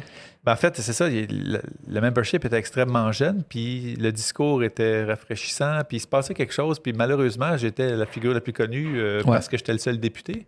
Donc, quand j'ai quitté, ça a un peu ralenti le progrès du parti, mais j'aimerais ça savoir ce qui se serait passé si ça avait continué. Sol était resté, puis Catherine Dorion, tout ce monde-là était resté dans le même parti, là. Je serais curieux de voir où on en serait aujourd'hui, mais je ne pouvais pas rester parce que je ratais tout de mes enfants en bas âge. Puis c'était pas juste pour moi aussi. Ma blonde avait une job à temps plein et était monoparentale avec des jumeaux. Ça fait son temps. Exact. Fait que je recommande à personne d'avoir de jeunes enfants en politique ou d'y aller quand les enfants sont encore très jeunes. Je ne sais pas c'est quoi l'âge optimal pour y aller, là, que les enfants comprennent et qu'ils ne manquent pas de papa ou maman. Mais même si on fait des aménagements à l'Assemblée nationale pour favoriser la conciliation famille-travail, je ne suis pas sûr que c'est le genre de boulot qui se concilie avec une famille jeune. C'est trop prenant. Tu es tout le temps dans ta tête, tu es tout le temps dans tes suivis, tu penses tout le temps au lendemain. Un politicien dit quelque chose, tu penses tout de suite à comment réagir. Il faut tout le temps que tu acceptes l'invitation de quelqu'un ou d'un groupe à aller voir parce que tu veux essayer de les amener avec toi. Donc, tu es tout le temps envahi dans ce métier-là, en fait. Donc, la politique, moi, je pense qu'il faut faire ça avant ou après les enfants, mais pendant, c'est ça. Mais c'est ça qui est plate dans un sens, c'est que souvent, justement, les politiciens, c'est des gens plus loin dans leur carrière, des gens 40, 50, 60, ce qui fait que les jeunes se sentent plus déconnectés. Fait que c'est le fun d'avoir des jeunes, justement, qui viennent en politique, puis qui ont un nouveau discours, puis qui ont une nouvelle approche. Ah ben là, il y en a pas mal. Il y en a quand même une bonne dizaine qui ont moins de 35 ans, je pense, en ce moment, à l'Assemblée nationale. Certains ont de jeunes enfants, donc ils doivent trouver ça tough. Mais les jeunes qui veulent y aller avant d'avoir une famille, c'est parfait. Parce que si quelqu'un qui est élu, Catherine Fournier, elle a été élue à 24 ans, la plus jeune de l'histoire même. Donc, elle a été élue à 24 ans, oui. C'est encore la plus jeune du Parlement, puis c'est son 2e mandat. Incroyable. Donc, elle a été élue vraiment jeune. Donc, moi, elle, je recommande d'avoir des enfants après, qu'elle fasse de la politique une couple d'années, qu'elle fasse autre chose après, ça veut une famille, puis qu'après ça, elle y revienne si elle veut. Mais d'avoir les enfants pendant que tu es en politique, c'est sûr que tu sacrifies du temps avec eux, c'est sûr. Puis c'est sûr que tu imposes à ton conjoint ou ta conjointe d'être monoparental puis d'avoir une vie un peu de fou pour t'appuyer. Fait que je pense pas que ce soit sain. La politique avec des enfants jeunes. Puis là tu as tenté un retour pas si longtemps. En 2018. Puis est-ce que c'est encore quelque chose que tu envisages prochainement ou là, c'est pour l'instant, non. Pour l'instant, politique élective, absolument pas. La politique m'intéresse toujours. Évidemment, je suis ça plus que la moyenne des ours. Là. Mais un jour, s'il y a quelque chose pour la souveraineté, je ne serais pas capable de rester de côté. Exact, c'est ça, exact. Je vais contribuer comme je le peux, mais je pense qu'il y a des moyens de faire avancer des causes autres que d'être élu. C'en est un fantastique. C'est encore là que ça se décide. Là. C'est encore au Parlement que les choses se décident pour une société. Donc, c'est l'instrument ultime, je dirais, pour changer les choses. Mais il y a moyen de faire plein de choses par la culture, par le développement économique. Ben, c'est ça, exact. Tu sais, t'es pas dans ton nouveau mandat avec la Guilde, c'est pas complètement pas relié. Tu sais, c'est pas complètement exclu. C'est de la politique publique. De dire que le jeu vidéo peut mener au développement de telle chose, puis d'implication sociale ou d'impact social, ça c'est très bien aussi. Puis je travaille aussi sur un projet un peu culturel en ce moment, là, sur le Québec. Donc, À suivre. Sans J'en plus de donnerai du cours détails. La prochaine fois. Ouais. Parfait, oui. Mais ça, c'est un projet qui peut faire aussi connaître plein d'arguments puis éveiller des gens à des dossiers qu'ils ne sont pas habitués de suivre, etc., sans être partisan. Mhm. Je pense que la politique partisane, ça ne marche plus. En fait, ça a dû rarement marcher. C'était plus relié au fait que les gens aimaient René Lévesque ou aimaient Robert Bourassa. Parce que la partisanerie, ça ferme des oreilles plus que ça en ouvre. Ouais. J'ai Donc, l'impression. moi, j'ai envie de parler du Québec sans aucune partisanerie, mais parler des forces du Québec. Puis une formule qu'on entend souvent, là, les gens veulent qu'on ait les moyens de nos ambitions. Moi, je veux qu'on ait les ambitions de nos moyens. Parce qu'on a des moyens infinis ici, puis on dirait qu'on ne le réalise pas, qu'on est capable de faire tout ce qu'on veut. Donc, je veux qu'on retrouve l'ambition de nos moyens. Je pense que par la culture, ça peut se faire, ça par un spectacle qu'on est en train de développer. De faire des projets à titre informatif qui ne sont pas partisans, souvent, quand on essaie d'être objectif par rapport à des sujets X ou Y, par l'information, comme je pense que c'est full circle avec le début du podcast, par l'information, souvent sans dire la vérité, mais le chemin à suivre surgit. Ah ben oui. Le fait de... Les gens, tout le monde est occupé, tout le monde est pogné avec la famille, le travail, tout ça, puis ils n'ont pas le temps de s'intéresser à des choses qui pourtant les touchent de très près. Ouais. Fait que s'il y a des podcasts pendant qu'ils sont dans l'auto qui peuvent les aider à faire ça, ou un spectacle, ou un film, ou une série Netflix, n'importe quoi, je pense qu'encore une fois, si on revient à la culture qui peut changer les choses avec les artistes plus vite que d'autres sphères de la société, là, il faut rejoindre les gens là où ils sont, quand ils sont disponibles, puis ils sont de moins en moins. Fait que ça aussi, c'est devenu compliqué de rejoindre les gens pour faire avancer une cause parce qu'ils n'ont plus de temps d'écouter. Ouais. Ou ils n'ont plus envie d'écouter à cause des dernières années en politique qui étaient moins belles. Donc, c'est pas simple. Moi, j'admire ceux qui se lancent encore. C'est quoi la solution pour ramener l'intérêt? Ça va prendre quelques années avec des gens qui les inspirent. Puis le gouvernement actuel va peut-être inspirer bien du monde à s'y réintéresser. Ça dépend des circonstances, mais je pense qu'on a eu des années moins belles au Québec en politique, là, avec toutes les allégations de corruption, de malversation, tout ça. Que désintéresser beaucoup de gens. Ça a écœuré bien du monde. Puis je pense que si, au cours des prochaines années ou des prochains mandats, la politique redevient ce que ça devrait être, c'est-à-dire la chose très noble qui vise l'intérêt collectif, là, c'est ça la politique. Je pense que les gens, naturellement, vont s'y réintéresser. Puis moi, j'ai confiance parce que votre génération... Tu es rendu à quel âge, toi? 28. 27. Votre génération est très ouverte aux choses dont l'impact social est plus positif, environnemental, etc. Puis vous arrivez, vous, à votre âge, devant un portrait qui est déjà un peu gâché, dont vous savez ce qu'il ne faut pas faire. Oui, exact. Les plus vieux, comme moi, puis même les gens en soixantaine, soixante-dizaine, ont grandi dans un modèle qui les a quand même bien servis. Donc, ce n'est pas eux qui vont changer ce modèle-là, même s'il y a une bonne volonté. Là, ça va venir d'une génération qui voit le portrait d'entrée de jeu qui n'est pas correct, puis qui va changer les choses. Donc, je pense que par le changement naturel des élus, des décideurs, des PDG, des décideurs partout, et décideuses, ça va se faire naturellement. Ça va peut-être prendre un peu plus de temps qu'on le voudrait, mais ça va se faire. Moi, je suis toujours optimiste. Je suis vraiment curieux de voir à quoi va ressembler cette société-là, ce gouvernement-là, quand que la majorité des élus... Tu sais, il y en a déjà, justement, on parlait de Catherine Fournier, puis il y en a d'autres plus jeunes. Catherine Fournier, je pense qu'elle a exactement notre âge. Elle a 27 maintenant. 27, oui, c'est ça. Mais quand la majorité des élus, quand notre génération va être vraiment la génération au pouvoir, je suis vraiment curieux puis excité de voir ça va ressembler à quoi. Moi, je pense que sur vos réflexes environnementalistes et assez collectifs malgré tout. Là, il y en a beaucoup qui disent que votre génération est nombriliste. Là. Moi, je trouve que vous avez un esprit collectif très développé. La Guilde en est une preuve. Les entrepreneurs de jeux vidéo se sont mis ensemble dans une coop plutôt que de dire je vais manger l'autre pour être plus gros. Ouais. Ça, on n'aurait peut-être pas vu ça il y a 15-20 ans. Donc, je pense que vous êtes plus collectif, plus environnementaliste, très ouvert sur le monde. C'est très positif. Il y en a qui ont peur que ce soit une génération d'enfants rois qui va être pas mal différente des autres qui suivent. Je pourrais pas le dire. Je suis pas sociologue, comme je disais au début, mais moi, je demeure optimiste. Mais c'est ça, je me questionne si on est vraiment des enfants rois. Je sais pas si c'est une vraie critique ou si c'est fondé. Les miens vont l'être, en tout cas. Ouais? Je suis bien trop papagâté. Mais c'est sûr que nos parents... À coup de piano, au coup de pied dans le cul, je sais pas s'ils vont vraiment être enfants rois. Mais ils savent que c'est de la poésie. Ah ouais, c'est ça. Ils savent qu'ils pourraient ne pas faire de piano et être très heureux. Mais non, il faut faire attention. Moi, je suis peine trop gâteau. Là. Je donne tout ce qu'ils veulent avant même qu'il y ait l'idée de vouloir quelque chose. Souvent, il y a un parent qui est comme ça, puis l'autre parent n'est pas comme ça. Ouais. C'est sûr que nos parents... nous autres, on est pas mal les deux. Mais c'est sûr que nos parents ont plus de moyens que leurs parents avant eux. En tout cas, dans mon cas, c'est comme ça. Fait que, c'est sûr qu'on n'a pas été élevés de la même façon, mais moi, j'ai quasiment l'impression que ça m'a appris que finalement, le matériel, c'est pas l'essentiel, là, tu sais. Ben ça, j'aime D'avoir ça de eu votre ça. génération.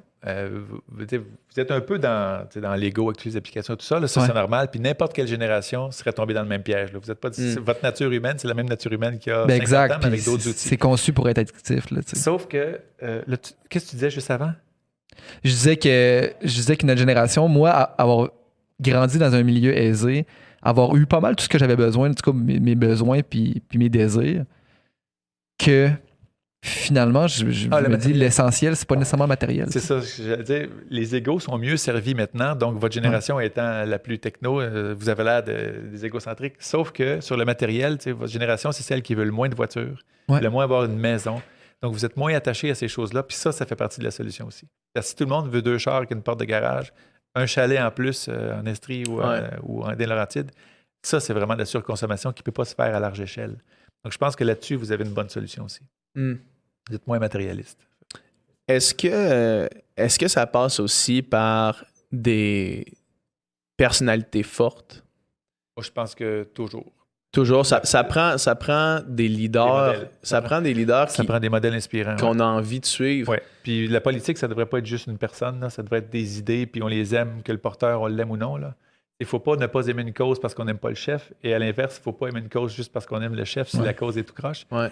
Mais il y a demeure pour moi que dans la nature humaine, là, de voir quelqu'un qui nous inspire, puis qu'on aime, puis qu'on a envie de suivre, ça fait accélérer les choses incroyablement. René Lévesque, c'est un méchant bon exemple. Je suis trop loin du micro depuis le début. On recommence depuis le début. Ouais, faut tout le temps commencer. Donc, d'avoir le ou la bonne leader à la bonne place pour la bonne cause, là, ça, c'est le package parfait parce que les gens sont encore attachés à celui qui voit en caméra ou en personne. Là. Je pense que les personnalités sont très, très importantes. Penses-tu, je te pose une grosse question, mais penses-tu pouvoir être cette personne-là? Ah, non. Non? Je pense pas, non. Je ne sais pas s'il faut miser non plus sur cette personne-là, si elle existe. Il faut qu'elle soit dans une équipe. Ouais. Moi, j'attire des gens en politique que d'autres n'attirent pas et vice-versa. Il y a des gens que Pierre-Carl Pelado attirait que moi, j'attire pas. Il y a des gens que Alexandre Cloutier attirait que j'attire pas et vice-versa. Donc, il faut que tous ceux qui ont la même idée, dans ce cas-ci, c'est la souveraineté, mais ça peut être l'environnement, ça peut être l'éducation. Il faut que tous ceux qui ont la même idée se mettent ensemble puis qu'ils attirent chacun leur fragment de la population, puis là, ils vont être majoritaires pour que ça passe. Ouais. Quand on tombe dans c'est lui le meilleur chef, puis pas lui, celui qui ne gagne pas s'en va chez eux, tu ne gagneras jamais de même. Il faut que les gens acceptent de mettre l'ego de côté, puis tous travailler ensemble pour une cause. Puis en ce moment, celle qui est le plus en vogue, c'est peut-être l'environnement. Là. Ouais. Il faut que tous ceux qui se voient comme le chef des environnementalistes travaillent avec l'autre qui se voit comme le chef des environnementalistes. Un peu comme la guilde. On n'y arrivera jamais. Ben, la guilde est un excellent exemple de ça. Il y a plein de petits entrepreneurs qui sont convaincus d'avoir la meilleure idée de jeu, mais ils travaillent quand même ensemble. Puis même, ils se prêtent du staff dans des périodes un peu plus intenses. C'est formidable la collaboration qu'il y a là. Et alors que, par exemple, dans le modèle économique fondamental dont on parlait tantôt, il ne prêterait jamais un employé qui a un peu plus de temps à un studio rival qui peut peut-être faire un jeu plus vite que lui. Mais dans ce cas-ci, la guilde, il se prête du monde, puis tout le monde va plus vite. C'est vraiment phénoménal l'esprit de collaboration qu'il y a dans cette entreprise-là. Ouais. C'est un modèle à réfléchir pour une plus grande échelle. Ben en fait, au Québec, comme je disais tantôt, on est sans doute parmi, sinon les plus avancés dans le monde là-dessus. C'est le chiffre d'affaires de l'économie sociale. Ce que j'appelle l'économie sociale, c'est de l'entrepreneuriat collectif. C'est toutes les coop et les OBNL, mais qui sont en business. C'est pas du communautaire. C'est vraiment des entreprises qui doivent avoir des revenus pour être rentables et survivre. Donc, les coop et les OBNL, c'est 48 milliards dans le chiffre d'affaires du Québec. Ça, c'est 3 à 4 fois l'aéronautique, qui est vu comme notre gros secteur géant. Bien, l'économie sociale, c'est 3 à 4 fois plus grand que l'aéronautique. Donc, le Québec, là-dessus, est extrêmement développé. Puis c'est ça qui fait en sorte qu'on est une des sociétés les plus égalitaires au monde, les plus équitables. Le taux de criminalité est parmi les plus bas au monde ici. On a vraiment, c'est une bénédiction d'être au Québec en 2019 là, ou émigrer ici. Définitivement. Souvent, quand on est l'hiver, on fait qu'est-ce que je calisse ici. Puis quand tu commences à poser les vraies questions de qu'est-ce que tu calisses ici, tu te dis, ouais, peut-être que j'étais à la bonne place. Il y a plein de bonnes raisons d'être ici. L'hiver, moi, j'ai souvent sacré contre l'hiver, mais je pense que pour des enfants, grandir dans un environnement où il y a 4 saisons avec du chaud, du froid, ça aussi, ça développe le cerveau d'une façon formidable. Moi, je suis content qu'on ait 4 saisons. La plupart de mes souvenirs les plus frappants, c'est jouer dans le banc de neige avec mes sœurs. Ben, moi aussi, je pense que j'ai plus de souvenirs d'un hiver que je trouvais agréable. C'est sûr, c'est plus long aussi. Ben, puis là, je pense que les hivers vont être de plus en plus bizarre avec Ouais. les changements climatiques et les bouleversements. Là, mais d'avoir 4 saisons, moi, je trouve que c'est une force. Ça coûte cher, par exemple. Imagine si on n'avait pas des millions à mettre chaque année en déneigement qu'on pourrait mettre ailleurs. Là. Ouais. Mais Ouais. je pense que c'est bon. en Consommation général. électrique aussi. Ça marque le temps dans l'imaginaire aussi. Tu sais, on voit les années passées, on voit, tu sais, c'est comme notre vie marquée au nombre d'hivers qu'on a passé, Ouais, j'ai les l'impression. cycles Là, qui tu sais, passent, c'est vraiment des cycles. Tandis Très que, Game of Thrones. Là. je sais pas, j'ai jamais écouté Game of Thrones. J'ai moi non vécu plus. un hiver. On Ah, est non? 2 au Québec, je pense. Ouais, on est les deux seuls à pas écouter Game of Thrones. Ben, mais en tout cas- je sais que j'aimerais trop ça. Ben, ce que- Moi, je veux l'écouter, mais tout le monde me trouve chanceux de ne pas avoir commencé ça. encore, mais j'ai un plaisir. La bonne Ouais. nouvelle, c'est que vous n'avez pas été déçus par la Ouais, par la saison. fin, hein. Alors, toi aussi, t'as été déçu? Ah, c'est une catastrophe. Ah, à ce point-là, ouais. Une catastrophe à tous les points de vue. Là. Ok. Ouais. Ça finit comment? Spoiler. Spoiler pour tout le Je monde. sais pas si je veux le savoir, mais c'est pas grave. Mais en fait, je sais pas si on veut vraiment embarquer dans une parenthèse Game of Thrones, là, mais je pense que des studios comme HBO, puis ça, j'imagine qu'on peut prêter le modèle à plusieurs autres studios qui doivent leur succès, qui doivent en fait leur existence au public, aux spectateurs, à ceux qui consomment ça. J'ai l'impression que souvent, la pensée bascule vers le vous écoutez à cause que nous on existe et non on existe parce que vous écoutez. Puis j'ai l'impression la que déception de la dernière saison. ouais, Peut-être. Ils ont fait ce qu'ils voulaient. ben moi j'ai l'impression que ce qui s'est passé, c'est qu'ils ont pas du tout considéré le fait qu'il y avait du monde qui était réellement investi dans cette série-là. Ils ont fait on va fermer la boucle parce que notre argent est fait, parce qu'on veut passer à une autre série qui va encore nous procurer de l'argent sans aucune considération pour ceux qui ont mis énormément de temps dans ça puis qui se sont investis réellement, qui ont été finalement la cause de leur succès. Là. S'il n'y avait pas de public qui ont écouté Game of Thrones, il y aurait eu une saison puis ça aurait été terminé. Là. Sauf que là, tout ce public-là qui était vraiment intéressé, qui ont juste pris la finale qui aurait dû être faite sur vraiment plus longtemps. Ils l'ont mis dans une petite boule puis ils l'ont jeté dans les poubelles avec aucune considération pour ceux qui avaient mis 8 ans à suivre cette série-là. Hey, 8 ans, c'est long, là. Ouais, c'est long, 8 ans. C'est long, 8 Surtout à ans. votre âge, là. Ben, Bonne ça- partie de votre vie. Ça fait longtemps là, que moi Votre j'écoute vie ça, puis que adulte. activement j'ai hâte à la prochaine saison, puis j'ai hâte au prochain épisode, puis là, tout ce monde-là, que ça fait 8 ans qu'ils sont intéressés par ça, ben aucune considération pour eux. Ça, je trouve que c'est pitoyable. Il y a peut-être quelqu'un quelque part qui pensait que c'était une bonne idée de finale aussi. Ils sont peut-être juste trompés. J'en doute vraiment. Parce qu'il y a beaucoup de vidéos sur Internet qui circulent, où est-ce qu'il y a des membres et du cast, des acteurs, et des producers qui parlent de la série avant même qu'elle sorte en disant genre Déception. c'est une finale. L'acteur principal qui fait Jon Snow est genre en dépression, là. Il va vraiment pas bien. là. L'acteur principal, il y avait une entrevue, il s'est fait demander. Jon Snow, avant, c'est quel personnage? c'est le personnage principal. Ouais, il s'est fait demander avant que la série sorte, une fois que c'était fini de tourner, il s'est fait dire si t'avais un mot pour décrire la série, la finale, qu'est-ce que tu dirais? Automatiquement, il a dit disappointing. Puis il a fait spectacular. Puis là, tu sais, il était trop tard, là.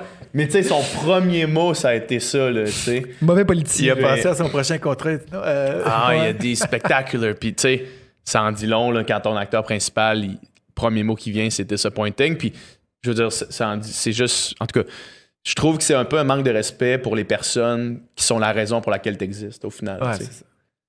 Le public, c'est le fun de le considérer quand on Ben oui, Ben c'est oui, c'est ça, exact. Tu sais, puis je veux dire, tous les domaines sont pareils. Tu sais, le domaine du jeu vidéo, c'est le même principe. Là, tu sais, pour reprendre Assassin's Creed, ils peuvent pas sortir un navet maintenant. Là. Ils peuvent pas faire un jeu sur la sauvette. Puis, tu sais, le dernier qu'ils ont sorti, là, qui se passe dans la Grèce, là, la Grèce antique, c'est un masterpiece. C'est le meilleur de la série. Là, tu sais. Puis le monde, maintenant, s'ils sortaient un prochain vraiment garoché, c'est juste un manque de respect pour les gens qui vont l'acheter, les gens qui sont la raison pour laquelle tu as encore le droit d'en faire un autre, ou tu as encore l'argent pour en faire un autre, tu sais, Ouais. pour donner de l'emploi, pour faire rouler. Tu sais, fait que C'est une franchise, puis il y a le film aussi qui en a découlé. Je l'ai pas vu, le film, il paraît. moi non plus, je l'ai pas vu, apparemment qu'il est moyen. Ouais, c'est ça. Ouais, en tout cas, Mais c'est ça. Du moment que tu prends ton public pour acquis, c'est comme. T'as abandonné l'envie de créer quelque chose de grand. Là, tu sais. ouais, un peu le phénomène Metallica. Là. De dire, ils vont acheter les albums, peu importe, fait qu'on va en faire un, genre... Je pense qu'ils se forcent encore, mais. Ben, en ce moment, ils se forcent encore, Ouais. mais il y a Il existe un bout encore. où est-ce qu'ils l'ont pris pour... Mais Ouais, Metallica, c'est ils font encore des nouveaux albums. Ouais, Ah, je savais qu'ils tournaient encore, mais les nouveaux albums, ouais, leur dernier album, il était bon en plus. Ah ouais. C'est ça, mais ils ont eu une passe où ils s'en foutaient, là, qu'ils sortaient 2 albums par année. Là. Ouais. Puis c'était de la merde. Là. Mais ça, pour un groupe de musique, c'est vraiment difficile quand tu marques une époque Ah ouais. de, après ça, subsister. rester relevant. Puis, qu'est-ce que tu fais? Est-ce que tu te réinventes? Puis tu essaies de rester actuel? Puis Puis là, tu vas perdre tes corps qui vont faire fuck puis that. perdre les fans qui étaient là depuis le début, puis qui sont attachés à ce son-là. Ou bien tu continues de faire la même affaire, mais à un moment donné, ça devient une recette, puis ça Ouais. devient, tu fais tout le temps la même Il y a une affaire. artiste que j'écoute pas bien chez nous, là, puis Ouais. c'est pas vraiment mon genre, mais Madonna, là, Ouais. depuis le début de sa carrière, là, elle a vraiment eu des étapes Ça, vraiment différentes. elle, c'est un exemple Elle s'est incroyable. adaptée aux nouveaux Ouais. instruments de musique, Ouais. aux nouveaux synthés qui sortaient, aux nouveaux oui. beats. Je trouve Madonna- que c'est une grande artiste. Madonna, en plus, tu sais, dans le monde du pop, où est-ce que ça change rapidement, puis on passe à un autre, puis tu sais, les modes, puis les trends, ça change super rapidement, qu'elle, ça a une carrière qui dure aussi longtemps, Ouais. puis que justement, tu regardes sa période 80, 90 ou 2000, elle a des gros hits qui ont marqué des générations. C'est assez impressionnant. Il y en a pas tant que ça, tu sais. Il y a d'autres, tu sais, mettons, tu sais, U2, ça pourrait être un band de même, tu sais, Ouais. mettons, qui avaient un son, qui ont été relevant à une époque, puis qui ont su se Ils sont changer. adaptés aussi. Ouais. Coldplay aussi a changé un petit peu Ouais. de son premier album. Ça ressemble plus partout Je à pense Yellow. que- Sauf que Coldplay, c'était bon dans le temps, puis là, maintenant, Ben, moi, et j'aimais boy. les deux époques. Je trouve que c'est Ah ouais? deux époques complètement différentes, mais j'aime autant leur nouveau matériel que le vieux. Mm. C'est un Ouais. peu plus pop, le nouveau C'est très matériel. pop. Ça, c'est une opinion polarisante. Là. Ah, l'original Coldplay, Ouais. c'était vraiment un son unique. C'était un autre Vraiment. niveau. Hein. C'était Mais, j'aime bien magnifique. gros leur nouvelle tune aussi. Ouais. Les enfants aiment bien gros leur nouvelle tune. Ouais. Moi, je pense que quand les enfants aiment quelque chose, c'est un bon signe. Il n'y a comme pas de filtre de jugement. Là. Hmm. Ouais, quand mes enfants aiment une de mes tunes, là, je la garde puis je la développe. C'est bon, ça. Ah C'est ouais, un ok. bon, hein. C'est comme pas le pire test, case. là. Ben, c'est pas le seul test que je fais. Mettons, quand mon gars ou ma fille se réveille en chantant la tune que je jouais la veille, là, ça me fait un petit velours. Ça. Ah ouais. Ah ouais. Quand il fredonne ce que j'avais composé la veille en se réveillant, ça, j'aime bien ça. Ah, c'est Ça veut dire que la mélodie est mémorable. tu sais, Ouais, puis ça ça, veut dire c'est. que ça accroche un peu. Puis Ouais. ça rechante bien. Donc, les enfants. Faut te laisser partir. Ouais. Yes! Ben, merci C'était- vraiment. merci à C'était vous. vraiment un Super belle plaisir. conversation. Merci pour l'invitation. Ça Au fait plaisir. plaisir, yes. Merci beaucoup. Salut. Salut.